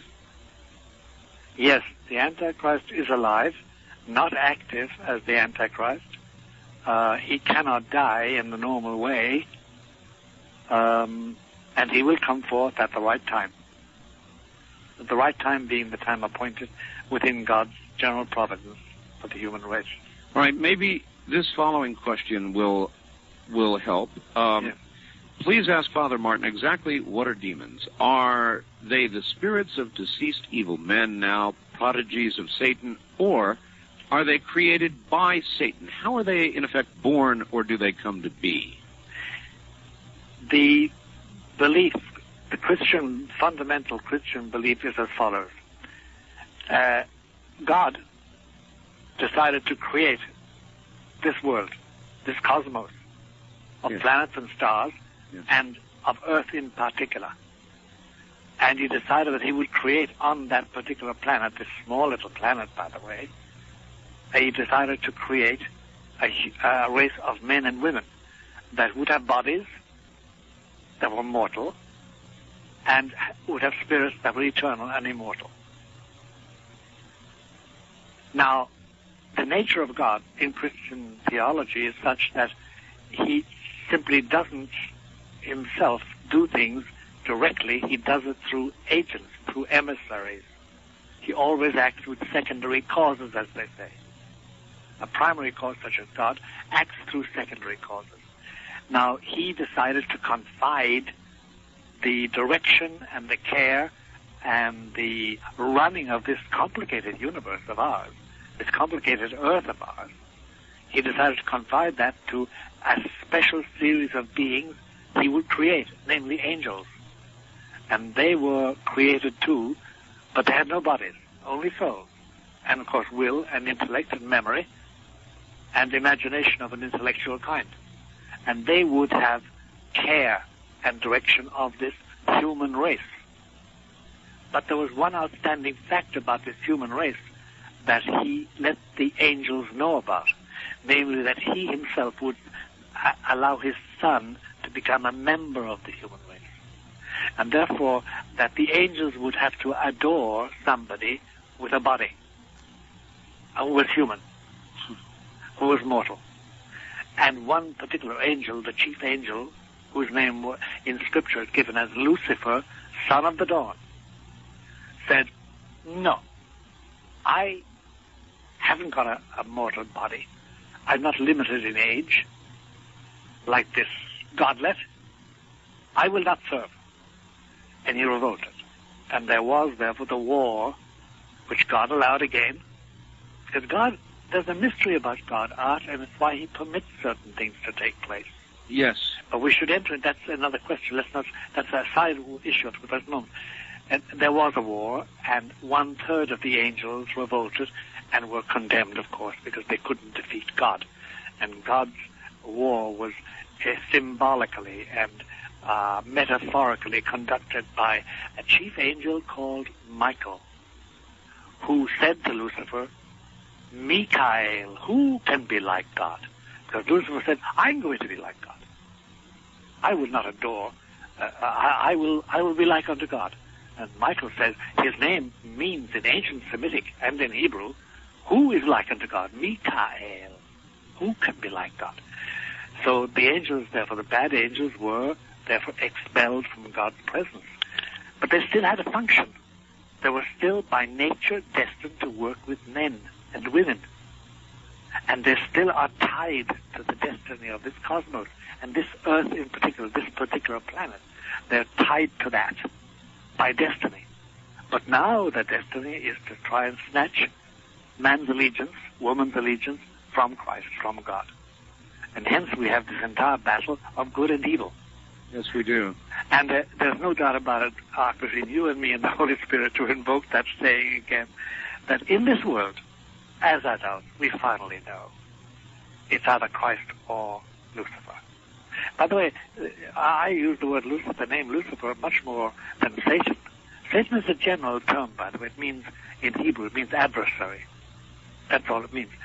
Whereas, when you do exorcisms, you find out that there are two demons. There are many other demons, but there are two demons. One who responds to the name of Lucifer, and he's the big honcho. He's the big banana. And there's another one who's not as big, but very important, called Satan. They're distinct demons, and they're very distinct difference. And you know their touch. Lucifer, his symbol, by the way, is the scorpion. It kills. The symbol of Satan is the snake. All right. Let us then move back to the question that is begged, and that is, yes, why is God so apparently tolerant of these wars, of these evil doings? Yes. If he has this power, why the tolerance? This has been studied and argued over since about the 3rd century A.D. That's about almost 1,700 years. And as far as you can find out from reading all the people who have written about it and meditated about it, and saints and theologians and the churches, the various churches, the idea is this. Sure, God could create a race of beings who would never commit sin, who would never revolt, who would be his completely. But apparently, God likes certain things above other things. he likes to exercise mercy. And number two, he wants to be chosen freely. But all of that implies ego. It does. And it implies that God says to a man, look, you can reject me. You're free. I give you this power of free will. You can say, no, I will not serve, like Satan, like Lucifer. You can say that. On the other hand, you can say, yes, my Father in heaven, my Savior Jesus, my Holy Spirit, I want to be submissive to you. I want your love. I want your blessing. I want to be your daughter. I want to be your son. So then our God... He values that utterly free choice. So then our God may have ego, may wish to be worshipped in that manner, but we may not, and certainly you as a Catholic priest may not, for that would be a sin. That would be a sin on my part. But you see, the awful truth, A-W-E, not A-W-F-U-L, but A-W-E full, the awful truth, the awesome truth is that God owes nothing to nobody. And by the way, he has pets. There's a French writer, Paul Claudel, who wrote a play about Christopher Columbus. And in one phrase he used, Dieu a des chouchous. God has pets. By the way, so do I. I have favorites. There's certain people I want to be with, other people I don't want to be with. Not that I hate them, but we all have our choices. Sure. And we have this trait, and God has that choice too. And that's where he makes his choices. For instance, in the Gospels, Christ, his favorite was John. Peter wasn't his favorite. He was his choice to be head of the apostles, but not his favorite. John was. So God is peculiar in this sense. And number two, he has this insistence that I choose him freely. I can reject him forever, for eternity. But he wants me to say, no, I will willingly adopt what you say. I find it difficult. I don't like the hand you've dealt me. Yes. I don't like this polio. I don't like this fallen womb. I don't like this cancer. I don't like my bankruptcy. I don't like the infidelity of my husband or the infidelity of my wife. I don't like what my children have become. I don't like what people have done to me personally, justly and unjustly. But I accept it as from your hand, and I will do my best to observe your will. He wants that submission. And that, by the way, Art, is the most difficult thing to do. And by the way, I think you know, and I know. I know in my own way, and you know in your way, because you've lived life fully. There's nothing so beautiful. There's nothing so attractive. There's nothing so sweet as somebody who says to you, look, sure, I like you. You're beautiful. You're good in your own way and attractive. But I choose you merely because I choose you. I want to be with you and not with somebody else. That's right. And somebody says, I love you. And it's not because you've got a beautiful body or much money in the bank or a rich family or whatever. But simply, I just like you. I like you. This thing called love, freely chosen and given, yes. That is a beautiful thing. And whether it's a little dog that does it to you, or a man or a woman, it hits our heart immediately to be the object of free choice by somebody who can walk away from you. So love is the most powerful thing for us. It's the most powerful thing. And that's why I must confess to you, Art, that after all the exorcisms and all the muck and the dirt and everything else, the thing that demons abhor is almost a cliche for us, true human love. Love. They indulge in the most terrible and contemptuous language to show their smirking contempt and despisement of it. Every form of it.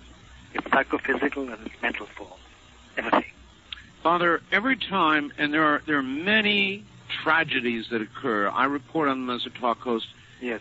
People killing people, suicides, children tossing children out of windows, and all the rest. Yes.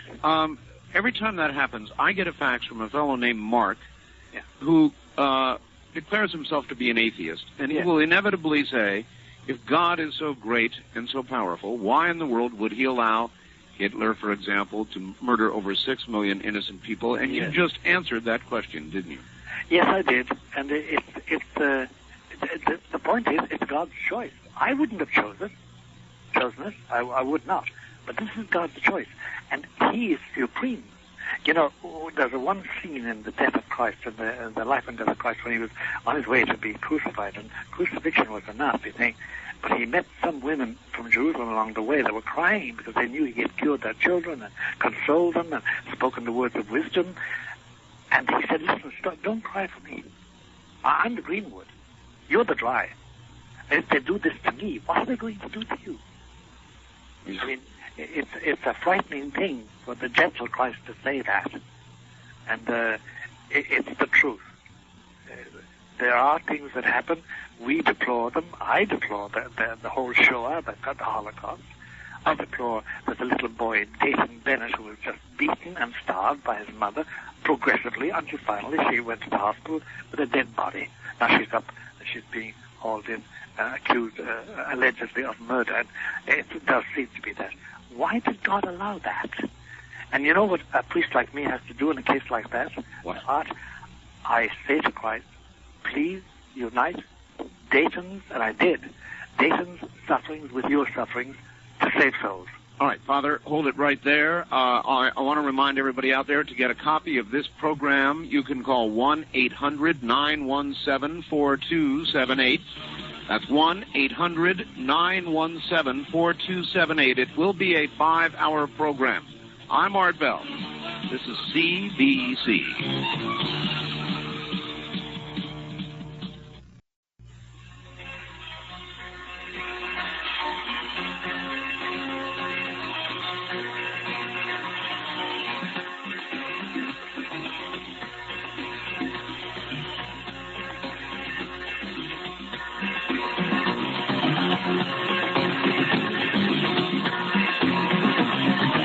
Art Bell is taking calls on the wild card line at 702-727-1295.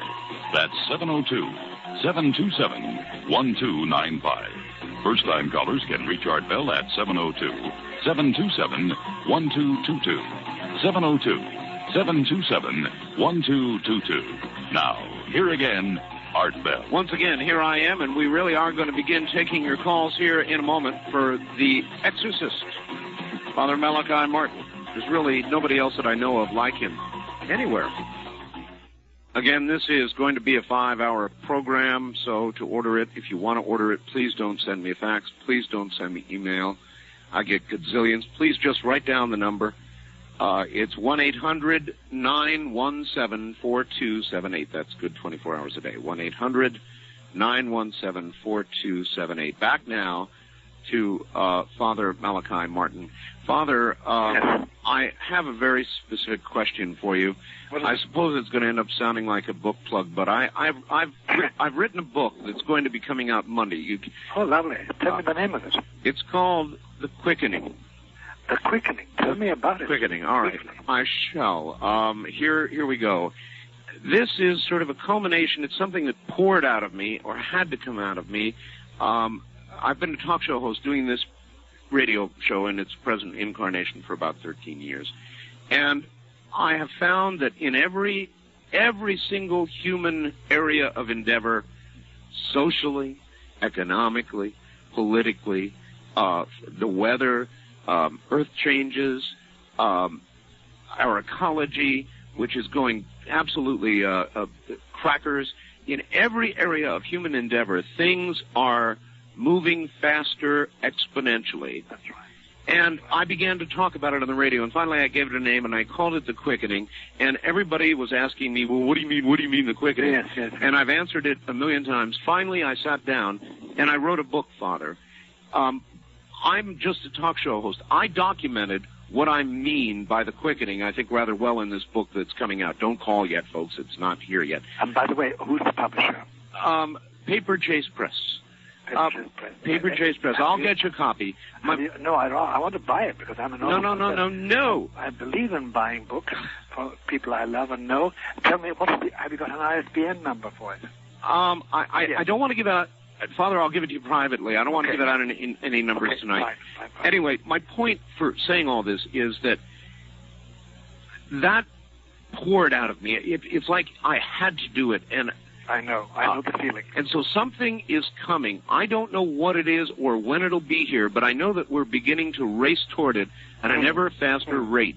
And I think that's it. I think it might be spiritual. You're a prophet in your own right, without knowing it, Art.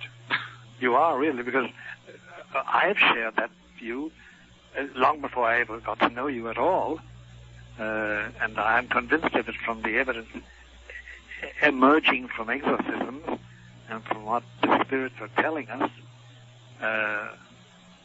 demoniacal though they may be. Well, again, it said, no man shall know the time, but I've got this feeling that it's coming nigh. I mean, it is coming nigh. There's no doubt about that. The quickening. I'm going to not steal, but adopt your phrase immediately. We're in the quickening.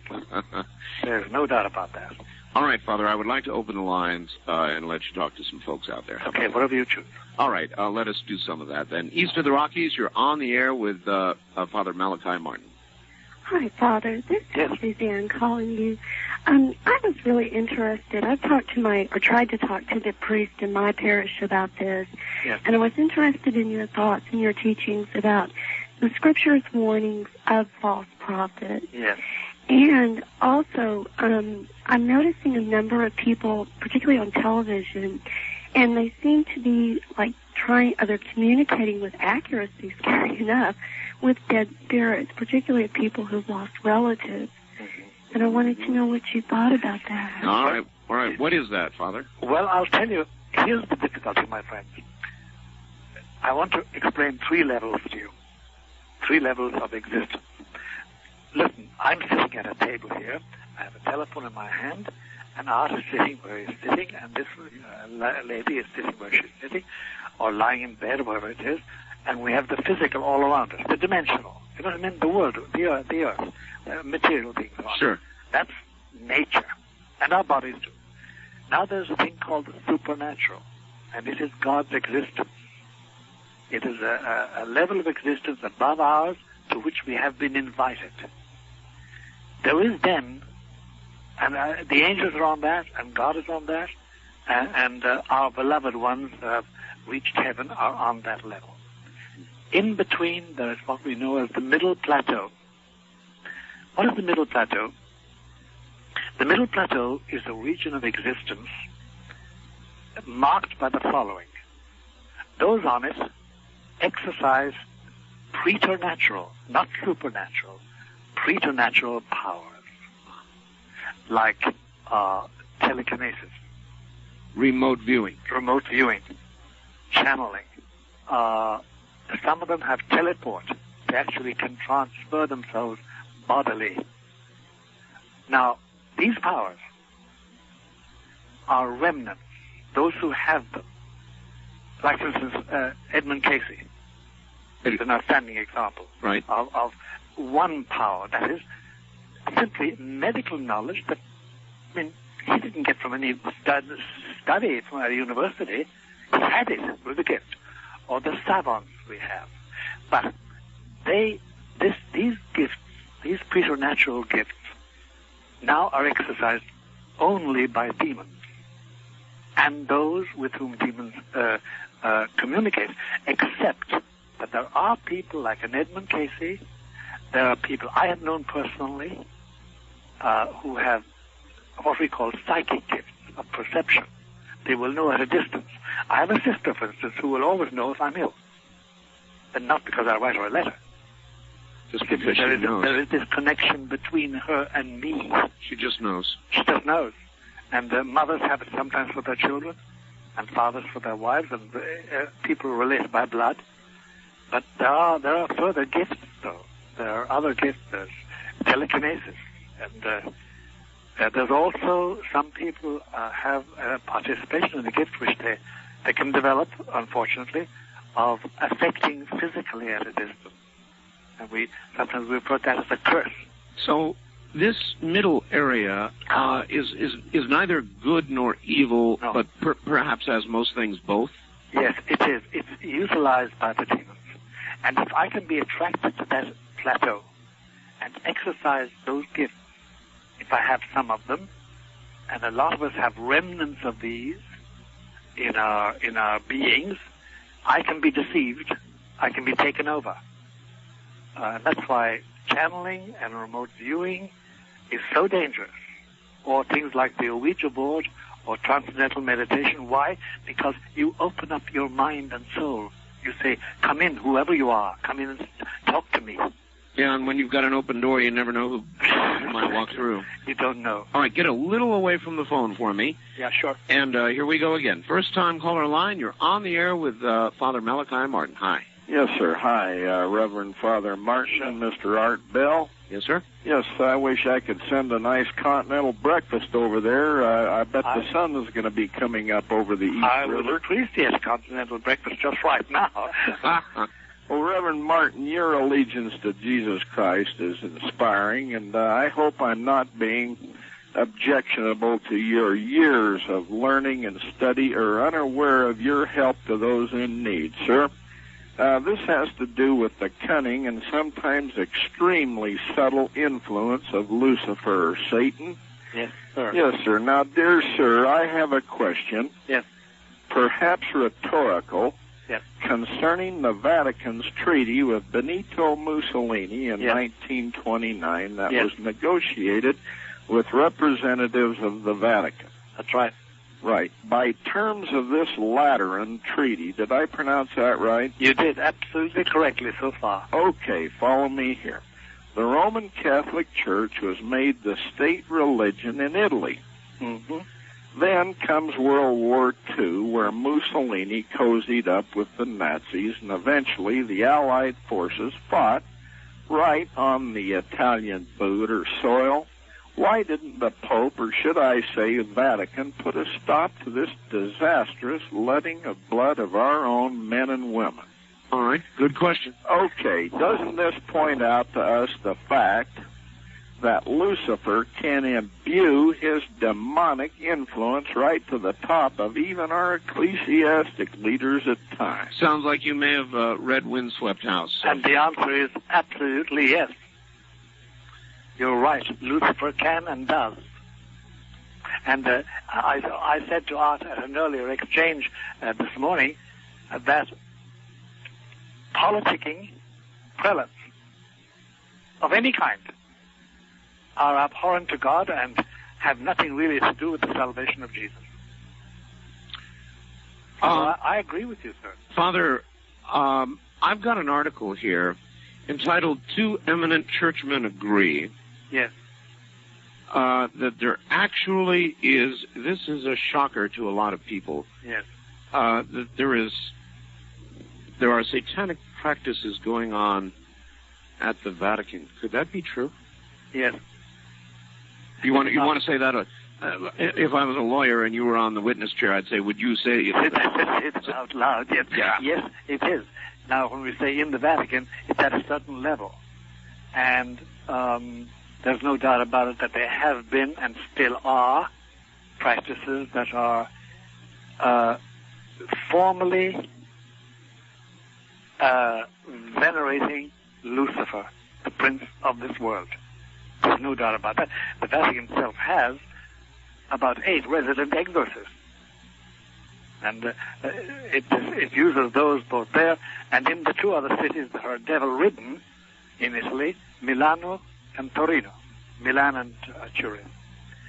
But there's no doubt about it that satanic or Luciferian practices, because it's really of the prince, and his name is Lucifer.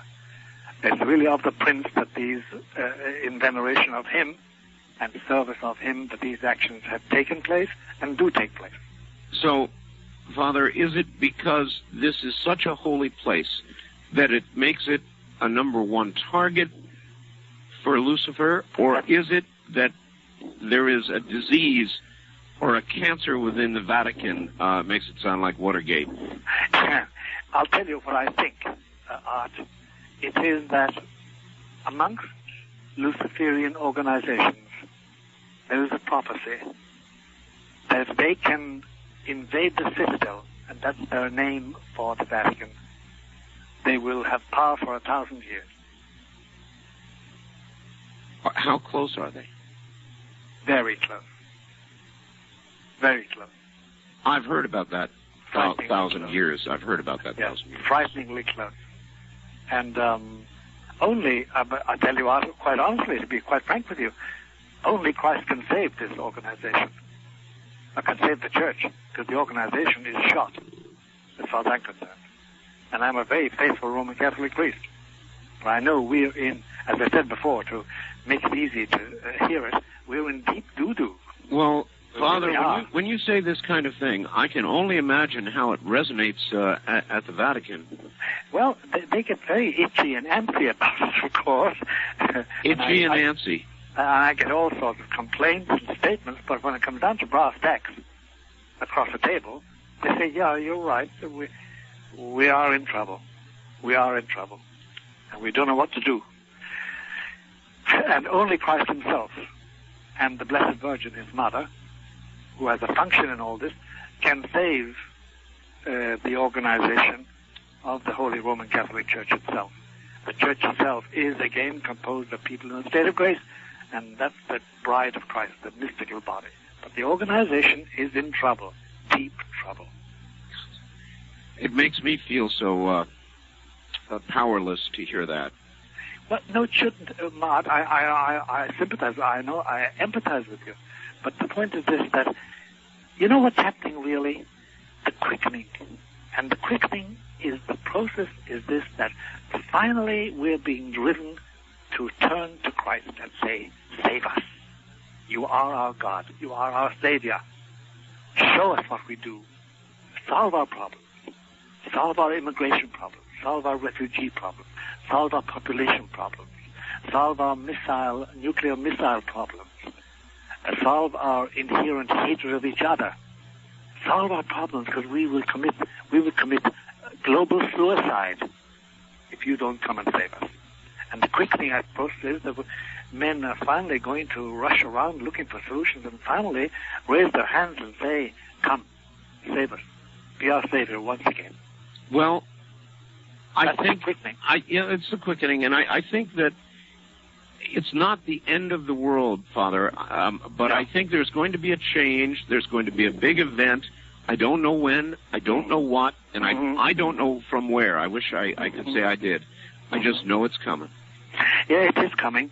I think that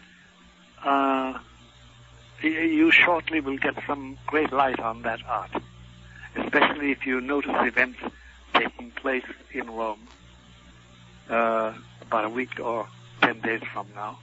I'll watch carefully. I think that something will take place. I don't know. I'm not a prophet. A week by 10 days. That's a short call. Wildcard Line, you're on the air with Father Martin. Hi. Hi, superb program this evening, Art. Thank you. Father Martin, Sir. Are you familiar with a book of Enoch? It was translated by the Archbishop of Cassel, Richard Lawrence. Yes, I am. Do you think it's authentic? I think it's authentic, but it doesn't belong to the canon of the Bible. Do you understand what I'm talking about? Right. I think it's authentic, all right, but the Church never numbered it amongst its special Bible texts. I think there's reasons why. Obvious magnitude. It's quite an outstanding book. Yes, it is. And it goes into the fallen angel, what had actually occurred. That's right. During the flood and before the flood. That's right. And the Church has adopted all that doctrine, you know. And the angel Azazel, and That's how right. Azazel. Yes, in the newly released transcripts of the Dead Sea Scrolls, it goes into how this particular angel basically corrupted all species. The angel misgenated with them. That's right. Now, That's would right. that not be a answer for things like dinosaurs? That's right. Or something like that?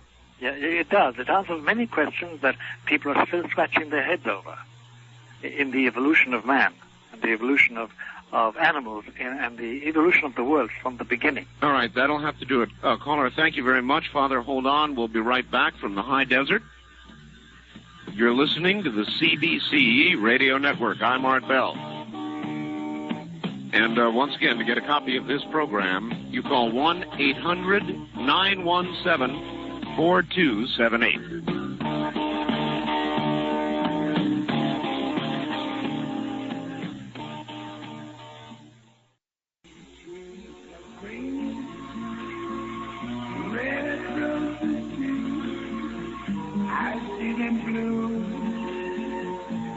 loving you. And I think to myself, what a wonderful world.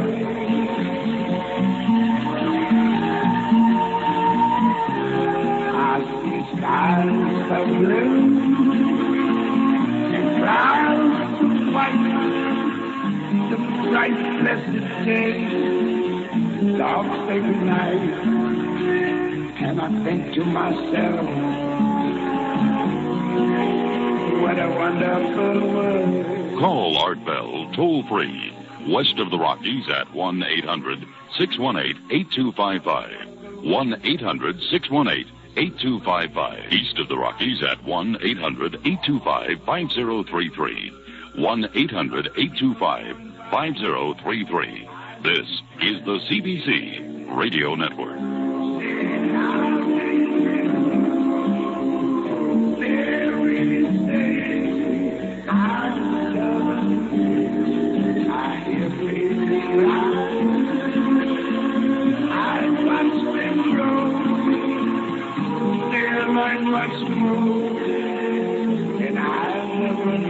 Gosh, I love that. Good morning, everybody. Father Malachi Martin is my guest, and he'll be back in a moment.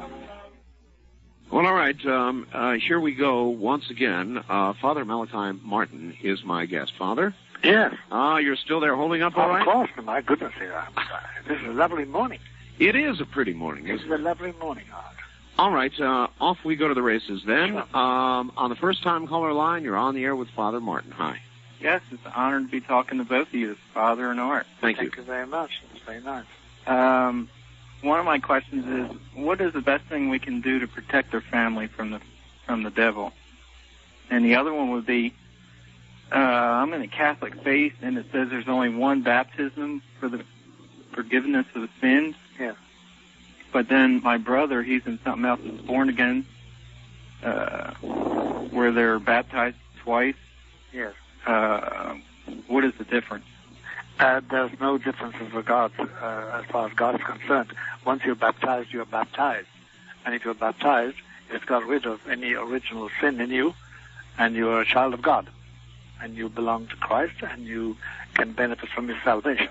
The second baptism is adding cream to the cake. So it doesn't mean that you get, it may mean that you get an increase of grace, but it does not mean that you are baptized all over again. Once baptism takes place, you're baptized. And once is enough. Father, he asked about also how he could protect his family from evil. It's a big question. Yes, it is. The chief, I'll tell you something, Art, I'm sure you can echo this. I had a very good father and mother. There were 9 children, by the way. And, of course, they taught us our catechism. We were taught by the nuns and taught by the fathers and taught by the teachers in school in Ireland. This was in rural Ireland in the 1920s and 30s. Okay.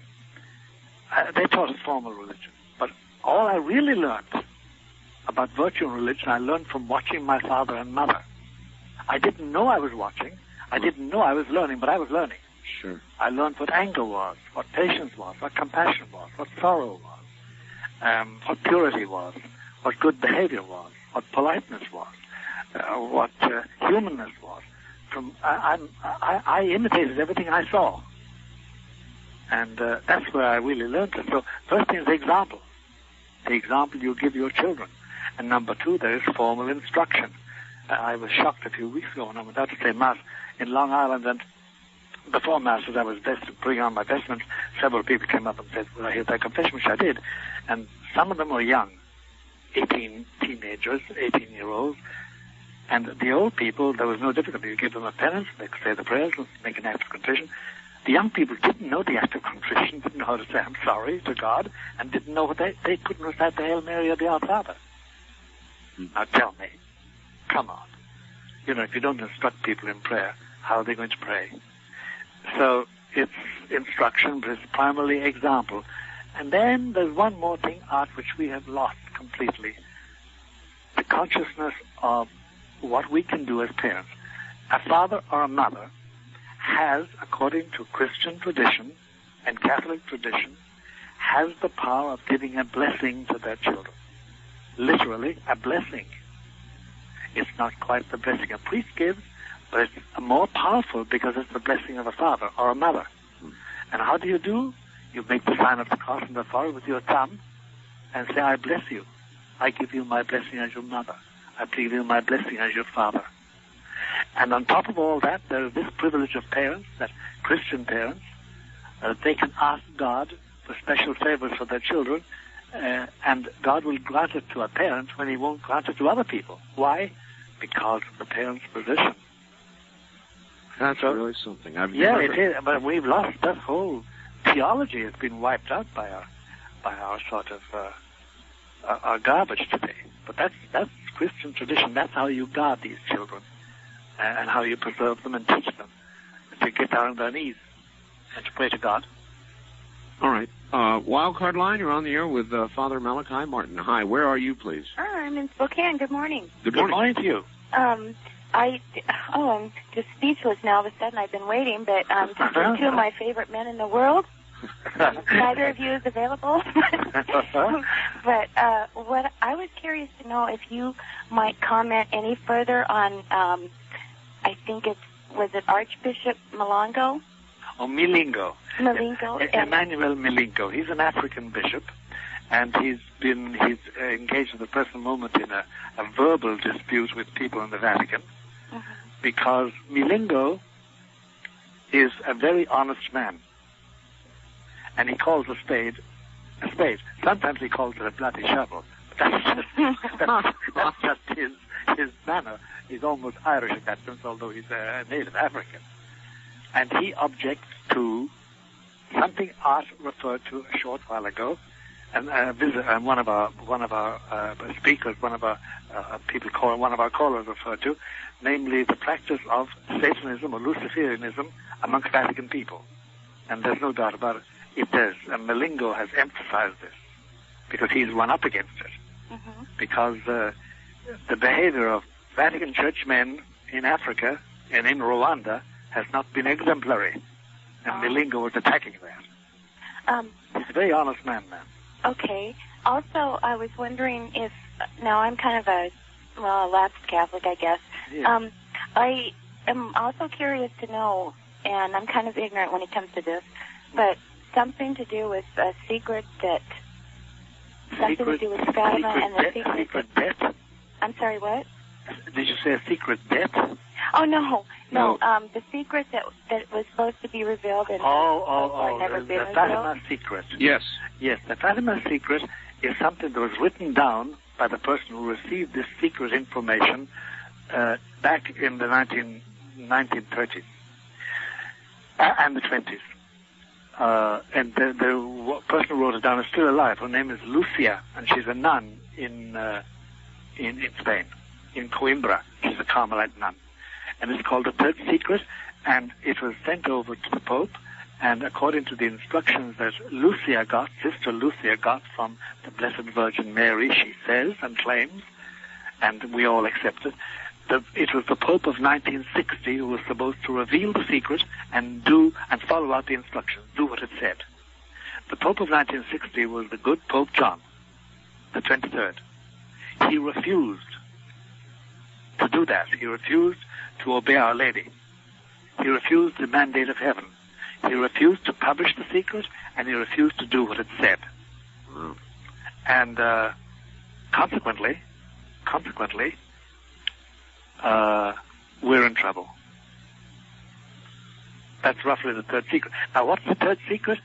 It's rather a dire document, ma'am. It's not pleasant reading at all.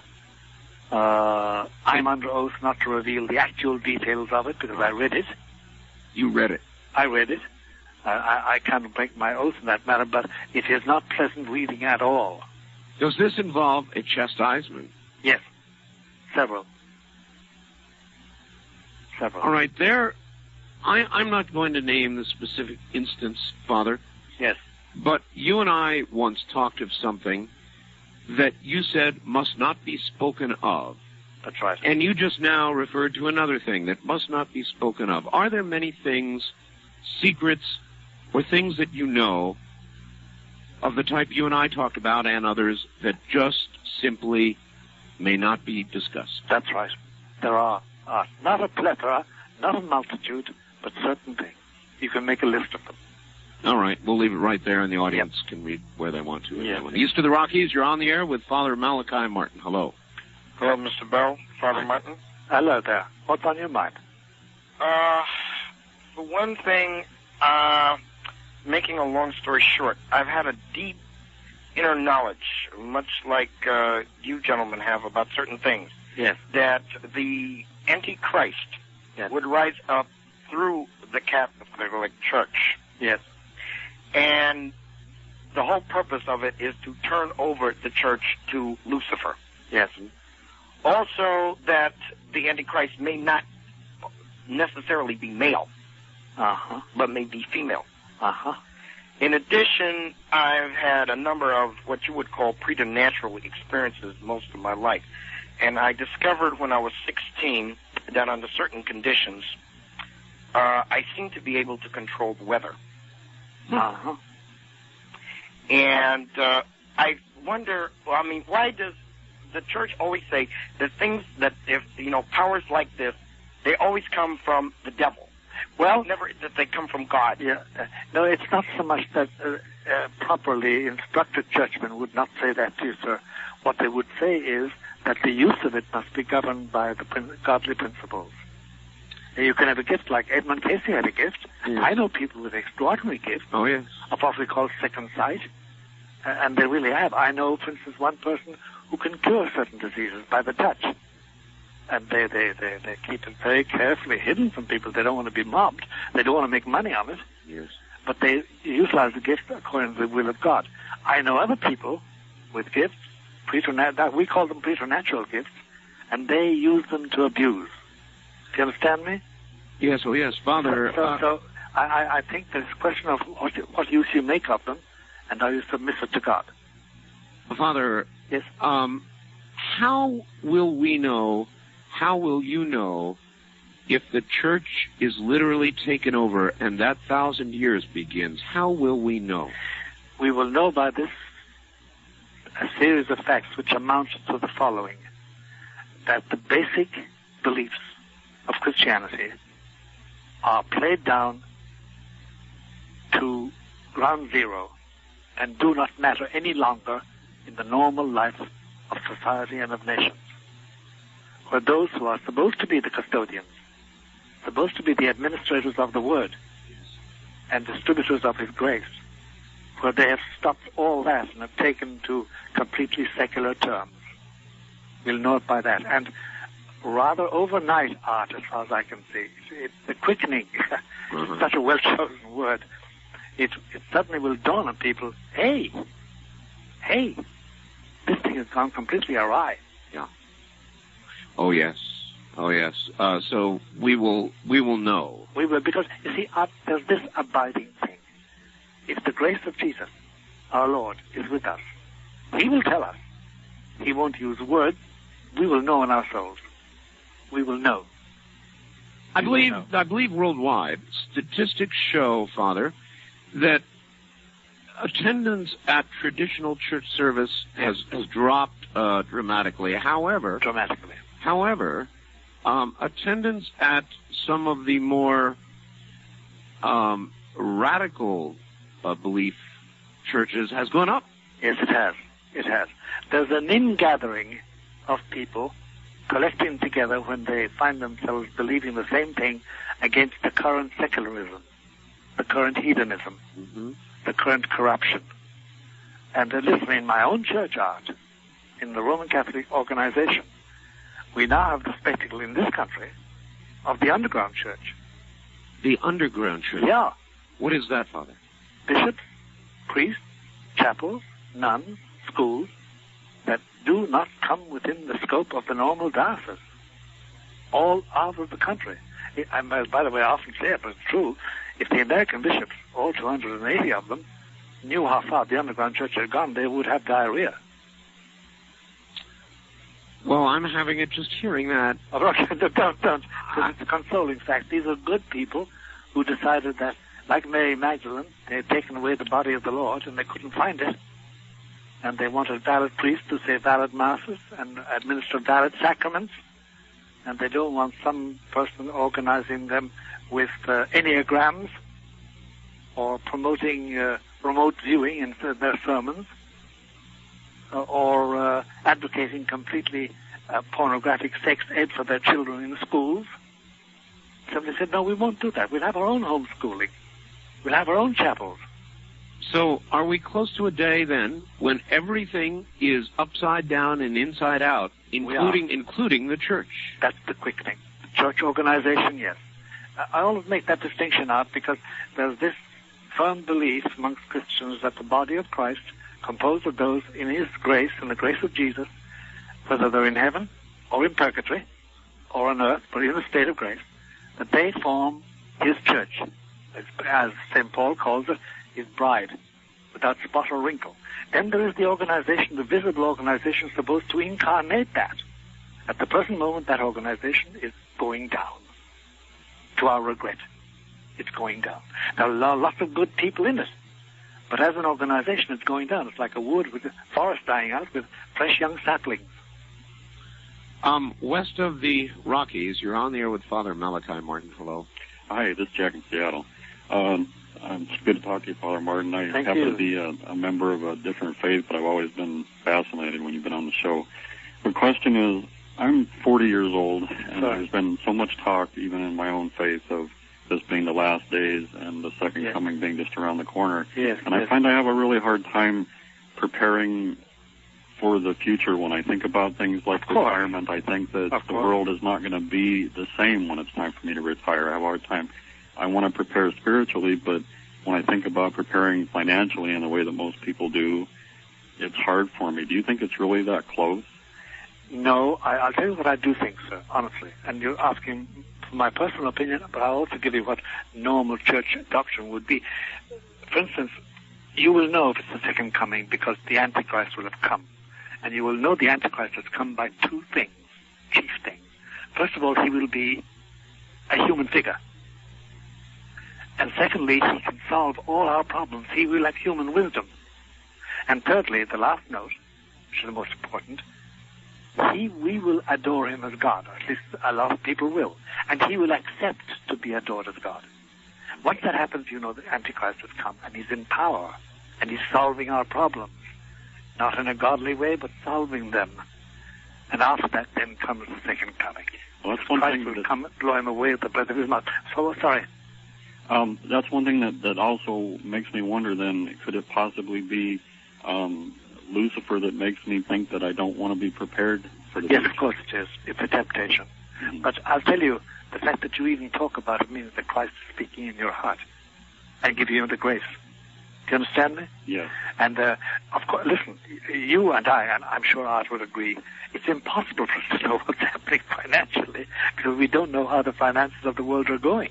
Mm. They seem to be marvelous, and then suddenly, Mr. Greenspan speaks, and there are difficulties, and we don't know what the money is going to be like. There's a quickening also economically, because now we're globalized and everything. Oh, yes. So there's a great uncertainty. We have a great unsurety about us. But this is still God's world. We have now entered a time economically when literally trillions of dollars electronically flash across the world by satellite every night as we sleep, as we wake. It's incredible what's going on. You said, Father, the Antichrist is alive now. Yes, he is. Mortally, as a mortal. Yes. Well, now that would indicate to me that in our lifetimes, the Antichrist will mature and will begin his reign. Well, I'll tell you. Don't ask me to tell you why I say this or why I speak like this, but not necessarily. There has to be a sudden preparation for his debut, for his appearance. It must come to the point that we are humanly without a solution of some grave problem that has arisen, which threatens to wipe us all out, which threatens to liquidate human society as we have known it for 2,000 years, and liquidate all of our culture. We have very little of it left, but we still have a good substantial part of our civilization still standing. Some crisis that would make us welcome him. Yes. We say, my God, you are our Savior. You are God. You must be God. And Yes, say, indeed. Yes, I am. Indeed. Well, I don't know what to say about that, except that I guess I'm concerned that it will occur in our lifetimes. I wish I could say yay or nay to that, Art. I can't. Right. I can't. And no man shall know. All right, Father. Stand by. We'll get right back to you. All right, everybody. Again, I'll say it one more time, because I'm getting all kinds of faxes about this. Please, don't fax me. I just can't return them. The number to get a copy of this program is 1-800-917-4278. If busy, keep trying throughout the weekend.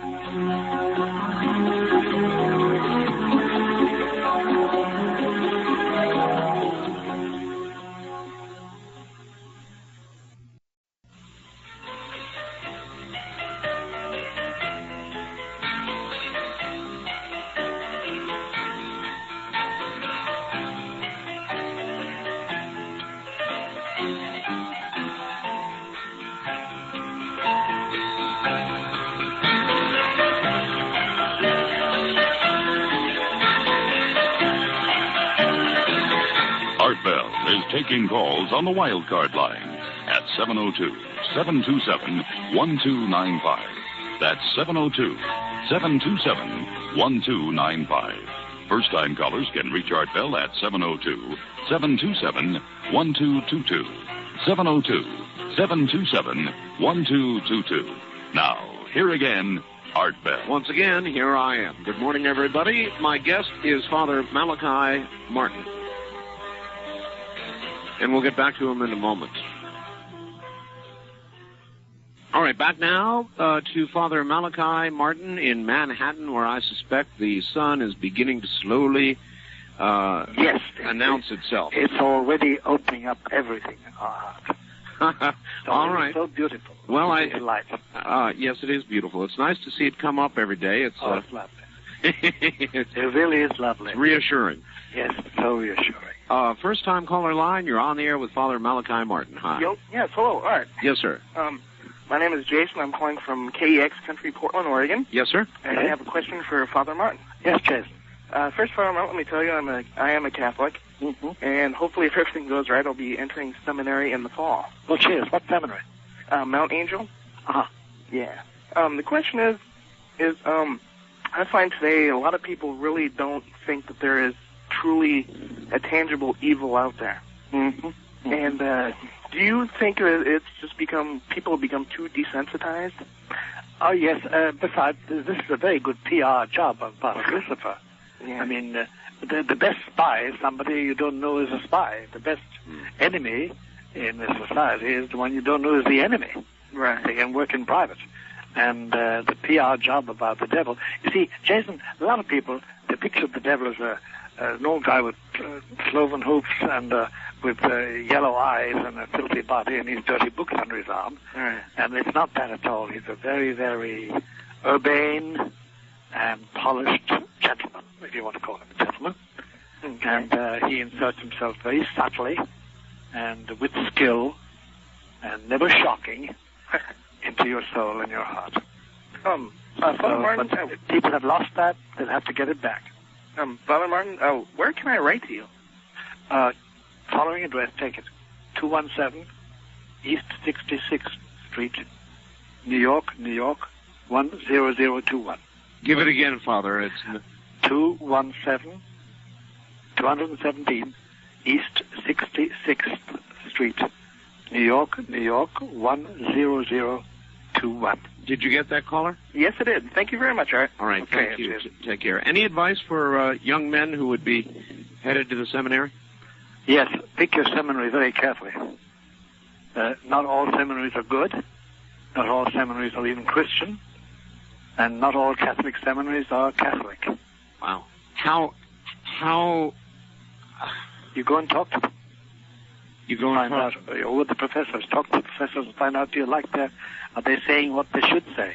Are they giving traditional doctrine? Or are they inventing things? And then when you go for usually in the seminaries today, Art, you won't believe this. I know you won't with your tender soul. But in most seminaries today that I know of, in this area and elsewhere, you have three committees to face. First of all, there's the academic committee. Wants to find out have you got your exams, are you capable of doing the rest of the studies, philosophy and theology, in preparation for priesthood. Number two, then you have the, and they find out about your health. Are you capable of sustaining the pressures, normally good health. And thirdly, then there's the spiritual committee, usually headed by a nun. And, a nun? A nun, yeah. And, with a degree in something. And if they start asking you, the prospective seminarian, if they want to know what you think about homosexuality, and if you want to get into the seminary and they ask you that question, don't say you disapprove of it, because then they'll dismiss you as pastorally insensitive. There's a political correctness within seminaries? Absolutely. That's the ruination of many good seminaries. That's the difficulty. I tell you, I told you before, Art, the organization is in trouble. It's in trouble. It must be if it's yielded that far. Yeah. Yeah. All right. Wildcard line, you're on the air with Father Malachi Martin. Hi. Thank you, Mr. Bell. Where are you, sir? This is Robert in the San Joaquin Valley in California. Okay, Robert, speak up good and loud for us. All right, sir. Father Martin. Hi, Robert, I'm listening. It's an extreme honor and a great joy to speak to you, sir. Thank you very much. It's very nice of you. It's great, very encouraging for a poor old guy like me. Mr. Bell, if you will allow me, I've got three important questions I'd like to ask. Ask. First of all, Father, I've listened to Mr. Bell for a long time. Yes. And he goes through a great deal of responsibility. He is such a good heart. That's right. And if there can be a private consultation with you and Art, I wish that for he and Mrs. Bell, because he has so many battles to fight, sir. I know he has. And he's on my short list of people to be prayed for, and he's number one at the present moment. So many of us pray for his well-being, sir. Thank you. Secondly, I had the extreme honor as a soldier of God. I met Mother Teresa. Ah. When she came, if you recall, to the United Nations to accept the Nobel Peace Prize, she asked if they would please melt it down for the precious metals to give to the poor. Mm-hmm. And if people want to look to see what good is on earth, she is such a beloved child of God. She does represent the good. She sure does. And the third one, sir, for all to know, I'm aware, but just for them to hear, can you please expand and tell them why Lucifer could never win over God? Because, first of all, he is now a prisoner of God. Secondly, he only knows what God allows him know. And thirdly, he only does what God allows him do. So then Lucifer is a tool of God? Yep. Listen, when you have a moment, Art, open the book of Job. The first page, first chapter. God is talking with his children. And Lucifer, Satan, as it's called there, passes by. And God says, how goes it? He says, fine. And Satan says, well, there's yourself and Job. Oh, he served you well because he's got beeves and cattle and pigs and farms and children, and he's prosperous. But you let me just touch him and I'll show you how faithless he will be. And God says, okay, he's yours if you can take him. And by the way, a lot of people don't know it. The book of Job is a play. It was written as a play in South Semitic language. And and Job is named Job. The name itself means God loves him. Yab, as they say in the South Semitic. Now, that's the way God uses him. Does God use him as a tool? Yes, he does. He does. Because that's God's peculiar world. He wanted a world in which he could exercise mercy and which he would be loved for himself freely by people who weren't robots and weren't slaves. All right, here's something I want to ask you. I've always wanted to ask a priest this, and since here you are, I'm going to ask. I think it relates to the life of people like yourself, and it relates certainly to the lives of young women who are in Catholic schools. There's a joke that goes around that there is no young lady wilder than a young Catholic lady fresh out of Catholic school or even still in Catholic school. And it's this very strict religious life. And, of course, young people rebel. Of course they do. Even older people rebel. Of course. But young people, above all, there's a period of rebellion. Above all, yes, sir. So, there's probably some substance to that. And I wonder how the church looks at that. In other words, do they worry that they create a temptation by... yes, by suppression. Yes, sir. Yes, they do. And the wiser among them are always seeking an answer to that. They haven't yet found it, by the way.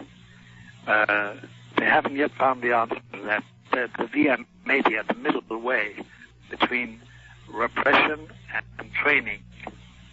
It's very difficult. There are one or two colleges here in the United States that seem to be hitting very near the golden mean in that case. There's a place in Ojai, California, and there's a place in Connecticut called Magdalen College. And they both seem to be very near that middle ground, where there's not repression, but there is training. Yes. And that's the beautiful thing if you can do. But there's no doubt about it. That figure of the wild Catholic girl, when she gets out of the convent, Yes. It's almost a caricature, but it's true. I thought so. East of the Rockies, you're on the air with Father Malachi Martin. Good morning. Good morning, Art Bell. Good morning, Malachi. Good morning. How are you? Hi. My name is Bill. I'm calling from West Hartford, Connecticut. Okay, Bill. I have two questions for you, Malachi. First, let me say I am an atheist and proud of it, a logical, rational, scientific-minded atheist. Yes. Question number one, let me form a question, and I have a second question. I'll ask them both at the same time. Yes. Question number one, when you said, if I can paraphrase you, sort of paraphrase you, something like that God does not want people to be robots, but to with free will accept him or reject him, free will to be good or be bad, et cetera, et cetera.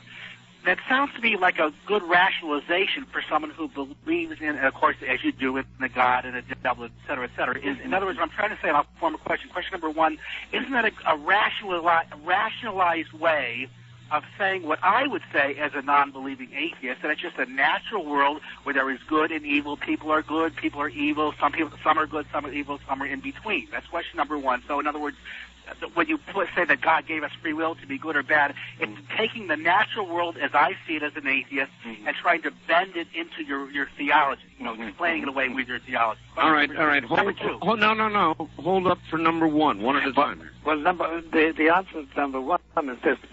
My comment on it is this, that we say that not because we're interpreting, but because this is the doctrine of Jesus. This is what he taught, and we follow his revelation.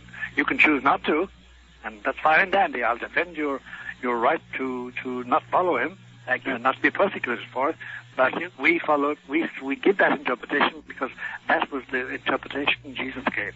Okay, I would say I'll give you question number two in 1 second. I would just say that theology, that what Jesus said, came from human beings. So No. We don't say come from human beings. It comes from the Holy Spirit. I would say there was the person or people that wrote it, I guess. Okay, all right. You have a right to say that, but you're wrong. But that doesn't matter. I would say those human beings wrote it, so human beings made it up to begin with. Question number two, this is very interesting, Art, especially if you are, both of you. Life on other planets. In other words, assuming the universe is teeming, as most modern-day astronomers would say, teeming with life and intelligent life in the cosmos. Who says that, by the way? Where you said that God made the cosmos, especially Earth, as if we are somehow special. Who says? In God's eyes. Tell me. All right, hold on, caller, hold on. Wait a moment. You say that the modern astronomers say that the universe is teeming with intelligent life. What astronomer says that? I'm not saying they know that as a fact. They would say it almost certainly is. They're not even saying it. Tell me what he says. You've had astronomers on. If you asked Alan Hale, he would say almost certainly we're not the only planet in the cosmos with intelligence. Well, there are many astronomers who would say, based on the numbers and the fact that we've discovered microbial life on Mars and blah, blah, that there's a good chance that there's life elsewhere, yes. Yeah, I'd say... In other words, that life is more common than not. They might say that, Father. They might say that, yes, but that they say it actually is teeming with intelligent life. is a wild exaggeration. Well, if you look at the numbers, obviously, billions, trillions of galaxies, each with billions of stars, many of them having planets. We've now discovered, 8 other planetary systems besides our own solar system. Yeah. Okay, so my question is, assuming that's the case, let's say, just for the sake of argument... No, I don't assume the case at all, because in this matter we're all scientists. And until you demonstrate to me that the life exists, I will say it's a possibility. Okay, I would say there's more chance that there's intelligent life in the cosmos than there is. I can't assume that. I want to demonstrate it to me scientifically. Okay, but let's say for the sake of argument that the universe is pretty much teeming with life, intelligent life, different forms of life. Intelligent life? Okay, my point I can't assume that. Then that would show that the Earth is not special. Even assuming I know, if we knew that, but we don't know it scientifically. Well, I'm saying, let's assume, just for my question, that is true. Let's assume 10 years from now... No, I cannot assume that, because I will not assume a scientific... All right, let's try this question. It'll cut down the middle of both. Father, if other intelligent life is eventually found, equal to or even greater in technological development than ourselves, would this in any way shake your faith in God? Oh, no. Oh, no. Oh, no. But the first thing I'll do is I'll find out the facts about it. Yes, indeed. But, I mean, it would not... It would produce a greater wonder at me at his marvelous workmanship. All right. That's creativity. Right. That stops a lot of arguments. Okay. West of the Rockies, you're on the air with Father Malachi Martin. Yes, sir. Hello, this is Gordon in Boise, Idaho. Yes, Gordon. Hey, how are you doing? I know how you're doing. I'm not going to ask you that anymore. Thank you. I grew up, my dad's a pastor of a church, and all my uncles are ministers, Baptist, generally, Father Martin. Yes. But I'm not ashamed to say that in Jesus' name, I genuinely love you, because you're just... There's so much love. No, that's a lovely thing to be told in the morning, and thank you very much for telling me that. Well, I can't help it. It's just you kind of project that. But my question is this. You said that the Antichrist possibly, or maybe even in your mind, certainly, which I don't know that I have an opinion on it, is already born at this point. Yes. I didn't say born. I said already alive. Already alive. Oh. I'm not saying he's born. Okay. Okay, now, does this Antichrist, this person, or, well, you said, I guess it would be a man. Would this person know that they're the Antichrist? Oh, yeah. Like, how would they know it before? Like, would it be just all of a sudden they wake up and, well, I'm an evil person? Or is this person really going to genuinely, when they're solving the world's problems, going to feel like, hey, I'm just trying to help out? Oh, no, these are good questions. I'm curious, too. It could be Wayne Green if he's just somebody helping out. Okay. Sorry, please. No, the nature of Antichrist is such that he does know completely who he is, who he comes from, and what he's supposed to do. How would he be aware, the caller asked? He would simply be aware? It would be something he would just simply know? Yes, just as I know instinctively that I'm a man, and that I'm male, and that I think and feel. It's his very nature. Then what would key this man, this Antichrist, toward his goal, start him toward his mission? His parentage. His parentage. Yes. He's not. That's why when one of our callers spoke about his being born, I said, no, I'm not saying that. Yeah, he's alive. Yes. One that he is simply alive now. He's alive. Born is something else, but his parentage is such that he cannot but know who he is. All right. Well, I feel a little bit better. I have people calling me up all the time, Father, telling me I'm the Antichrist. And I know about my mom and dad, so I guess I'm okay. Refer them to me, Art. I'll chat with them. All right, Father. Stay right there. We'll be right back to you. From the high desert, I'm Art Bell, and you're listening to Coast AM. Again, to get a copy of this program, 1-800-917-4278.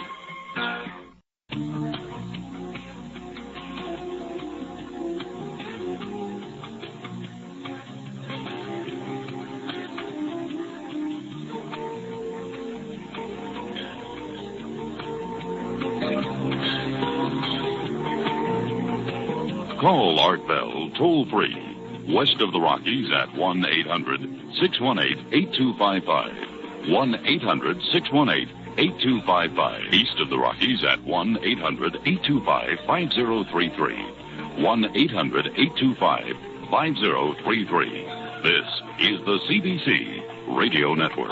It is indeed. Good morning, everybody.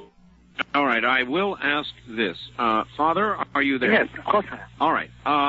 Father, the Vatican has a very, very great deal of power. That's right. We've talked about it.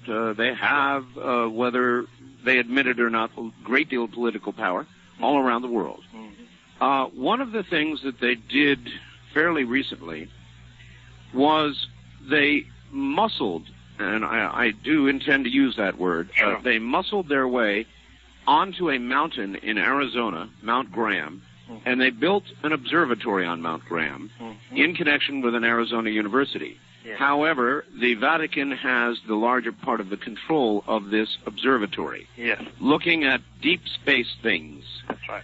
Now, why would they have done that, Father? Because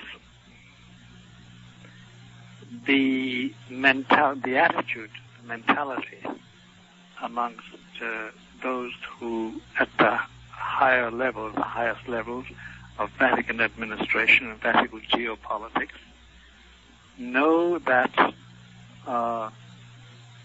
now knowledge of what's going on in space and what's approaching us could be of great import in the next 5 years, 10 years.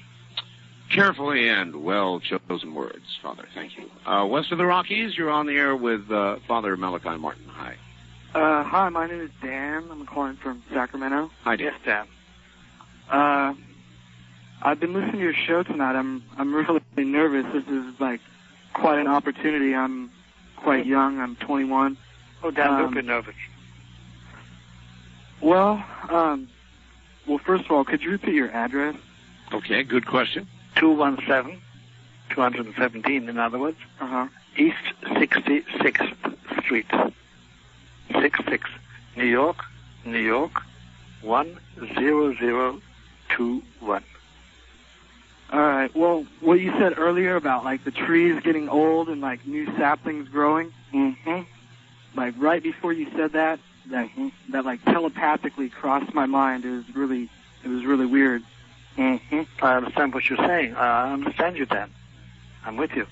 All right. So everyone out there listening, I don't want anybody to lose faith like what you're saying.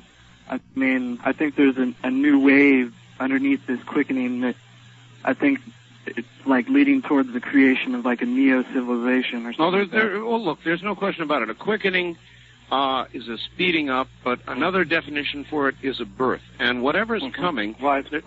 There'll be something on the other side. Of course. A quickening, of course, is also referred to as, the first signs of life that a woman would feel. That's right.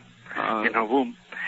It's not a negative thing, Dan. It's an observational thing, a phenomenal observation that things are gathering speed to a certain point. Of course, we're not at the point, therefore we don't know what's going to happen. But it's not doomsday. It's not death and destruction. No. But it is different. You see? It certainly is. And unknown. And unknown. East of the Rockies, you're on the air with Father Malachi Martin. Where are you, please? Hello, we can barely hear you, sir. Where are you? Hello, yes. My name is Shane, and I'm calling from Minneapolis. All right. Shane. And, excuse me. I have a question. First, Father, yes. I think you're a great man, and God bless you for what you're doing. Thank you. Just one thing. I was told that Lucifer can appear as an angel of light. That's right. St. Paul says so. Yeah, and what's the story with... excuse me, I'm a countryman from Ireland. Ah, what part? I'm from Galway. God help us save us all. My family comes from Galway. No kidding. Yep. Well, I was told that Lucifer can appear as an angel of light. That's right. right. I was just wondering, what's your thought on the lights of Knock and the I firmly believe in the 1879 revelation of Knock. I firmly believe in it. Yes. And what about all the later ones, the 80s with Cork and Dublin? Well, that's something else.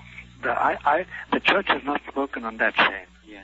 And you see, I must have some authentic voice saying to me, Malachi, this is good, this is bad, we don't know about this, and the church has not spoken about those other things, but it has spoken about Knock. Yeah. And at the present moment, they're trying to make up their minds about Christine Gallagher. Okay, yeah. Well, I remember when I was living back in Ireland in the 80s, people were flocking like sheep. I know that. I would think that. They were, but have patience, Shane. People are funny. Right. They're grasping. As Art says, there's a quickening going on and people are getting panicky. Yeah, well, just one more question. Sure. I was told that there's a great resurgence of Christianity in Ireland at the moment. No, on the contrary, it's going downhill. It's going downhill? It's going downhill. Well, I was told that it's gone the other way. No, as an organization, it is collapsing completely. Yeah. But now that faith is still alive, I'm no doubt it is. Faith doesn't die out as easy as that. No. But against the organization, Shane, it's in shambles. Yeah. But what's the chances? I remember hearing down through history, Christianity, the keeper of the faith and all that kind of stuff. Yes. Is it going to resurge again? Yes, at a later time, that part of the world, in another form. At a later time, in another form, and more strong than ever. Shane, here's the point. We have outweighted everybody who came to destroy us. Yeah. We will outweight this too. All right, Shane? Yeah, sounds good. Well, keep up your work. You're doing a terrific job, and God bless you and Art also. Thanks for this gal. West of the Rockies, you're on the air with Father, both Malachi Martin. Hi. King Arthur. Mitch, the Magic Christian. How you doing? From Ventura, California. Yes, sir. Good morning, Malachi. Good morning, Mitch. My question is, I wanted to know if you were familiar with the story that came by, at least to me, by Hal Lindsey, the evangelical author and prophetical scholar. I like Hal very much. Yeah. I think he's godlike. He's on the ball. Yeah. Are you familiar with his claim that the invention of the Xerox machine has demonic origins? Well, I don't know the details of all that. I know it was invented way back in the last century, by the way, the Xerox machine, although we didn't commercialize it until this century. I don't know about the demonic origin of it. He claims that a disembodied voice gave the inventor, I can't remember his name right now, word-for-word plans. And not only that, he said that the Xerox Corporation founded and is funding in perpetuity the parapsychology department of Duke University. Uh-huh. Yes, I'm not acquainted with all that. I really am not. I can't say I know that. All right, thank you very much. Gee, I'd never heard that. No, never. Xerox? I do esteem Hal Lindsey very much. He's a good man. Yeah, that's a new one. That's a big new one. East of the Rockies, you're on the air with Father Malachi Martin. Hi. Hello. Hello. This is Mike in Minnesota. Hi, Mike. You guys were talking about Luciferians before, and I got something I clipped out a couple years ago that has something to do with this cult. Heaven's Gate? Yeah.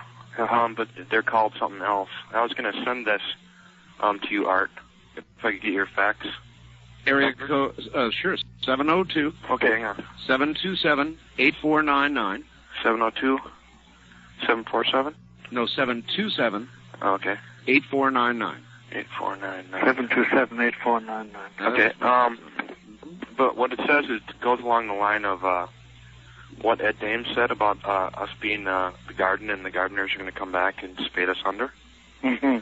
And so it starts off, it was from a weekly, or, like a weekly paper, entertainment paper, and it was there one week and didn't show up the next, and it's from 1993. Anyways, it starts off, their present civilization is about to be recycled, spaded under. Well, that sounds just like the Heaven's Gate stuff. That's just like what they used to say. I'll tell you, Mike, my reaction always is, I'm saying prayers daily for their souls. Does that help you? Well, I was going to tell you what they said about the Luciferians. What did they say?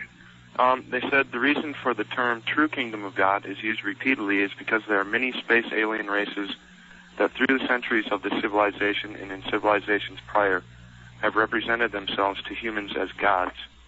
We refer to them collectively as Luciferians, for their ancestors fell away from the keeping of the true kingdom of God many thousands of years ago. Mm-hmm. They are not genderless, they still need to reproduce. Mm-hmm. They are nothing more than technically advanced humans who have retained some of what they learned while in the early training of the members of the true kingdom of God. All right, well, we're going to hold it there. That sounds just like the Heaven's Gate stuff. It's just what they used to say, that's right. Do you have any comment on that whole Heaven's Gate business? The general comment I have is that it really ought, in my opinion, it was a Christian heresy. It was distortion of Christianity. The timing was made to coincide with the resurrection, the central feast day of Christianity. Mm-hmm. They denied completely the normal Christian teaching about the body and the soul. Yes. And they also took refuge in mythical things, such as were in that quote that Mike just read to us, and also in what we know of what Applewhite used to say about the upper level and getting rid of the body and things like that. I don't want to get rid of my body. I wonder, Father, did he confuse the upper level with the middle level? Yes, I think he did. I've scoured the magazines on the papers. I find no trace of any preternatural gifts in him. Do you understand me? Yes, I do. So I don't find the middle plateau gifts. Perhaps he had them. He had the great gifts of persuasion. Everybody says that he could talk you into anything, But he seems to have been a very troubled individual, passing from heterosexuality to homosexuality to castration. Yes. A very tortured individual, and he does deserve our prayers, no matter how he ended his life. And only God can judge a man like that, and judge the whole 39 of them, and anybody else. But I have the impression that it's a Christian heresy, really. A deviation from Christianity of a very violent kind. Yes. West of the Rockies, you're on the air with Father Malachi Martin. Hi. Hi, Father, and hi, Art. Hi. Hi. If it's easier to get... I think it's easier to get in heaven to get through on this line. But well, that's with you on, Father.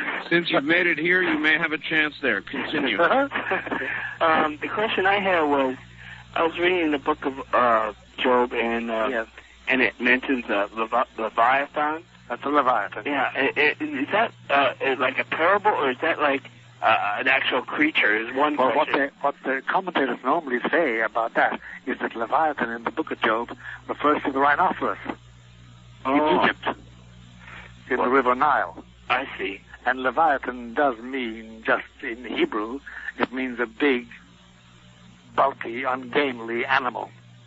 Oh, I thought it was like a fire-breathing dragon.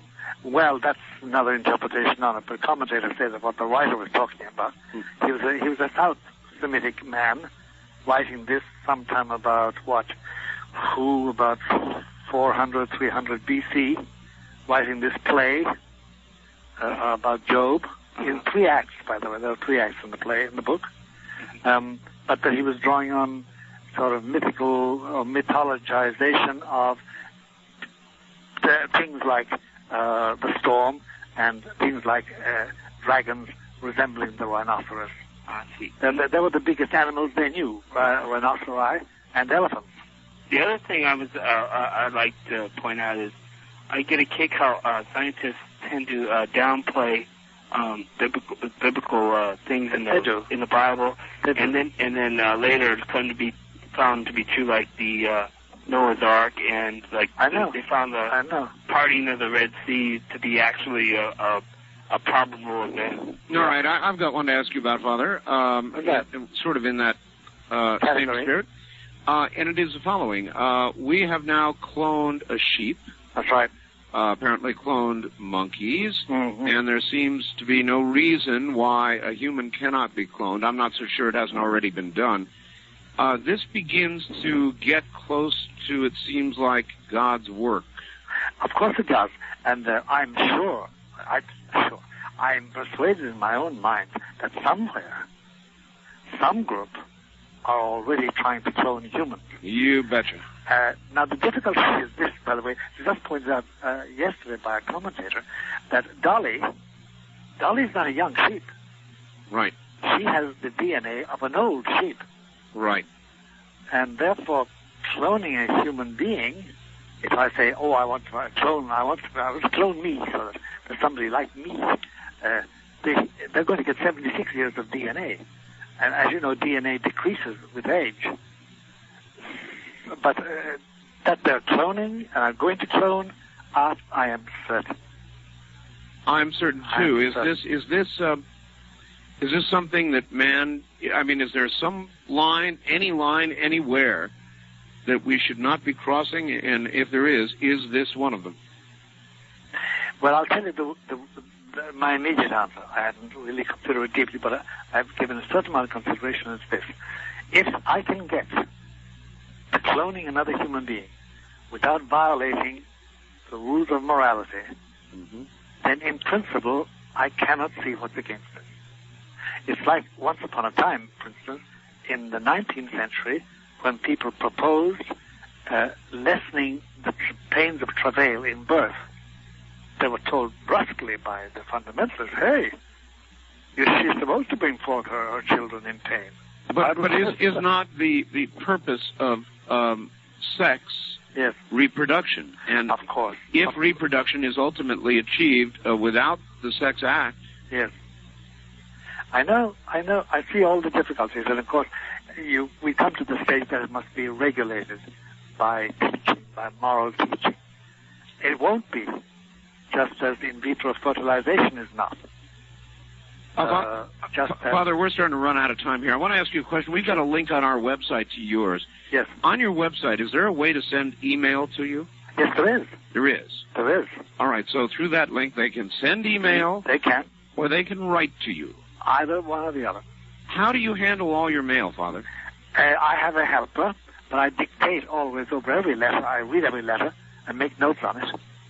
And the ones which are acute, somebody with a real problem pressing, I answer them myself by hand. Then please, very, very slowly, give your address again. Now, a lot of people are slow. You know, they're reaching for a pen at this time of the morning. It's hard. Yes, the address is 217, in other words, East 66th Street, 66, New York, 10021. Okay. Hart, I want to wish you a very good day and a lot of blessings on you and your wife. Thank you, Father. And I want to thank you for having me as your guest. It is a privilege, and I regard it as something that leaves me. It's like when I was preparing for it and thinking about it all day yesterday, it's like I was like a schoolboy on the eve of a holiday. It really was. I was looking forward to it so much. And you're very patient. And I do explode my P's and my B's because I get excited and lift the receiver close to my lips to emphasize, as if I needed to do that. But that's my fuddy-duddy behavior, and I know you forgive me for it. I absolutely do, Father. And let us stay in contact, and you're in my prayers and my affection. You know you'll be back, so it's not goodbye, but till next time. Exactly. God bless. Father, thank you. That's Father Malachi Martin. Well, I hope we asked the questions or got to the topics that you wanted us to get to. Naturally, we cannot get to them all. That's why there'll be another program. I want to thank you all. It has been an intriguing week. Or is it 2 weeks now? And to all of you who helped out and stayed with me through all of this, I say thank you. To those of you who would like to order a copy of this 5-hour program, please call 1-800-917-4278. That's 1-800-917-4278 from the high desert. Good night.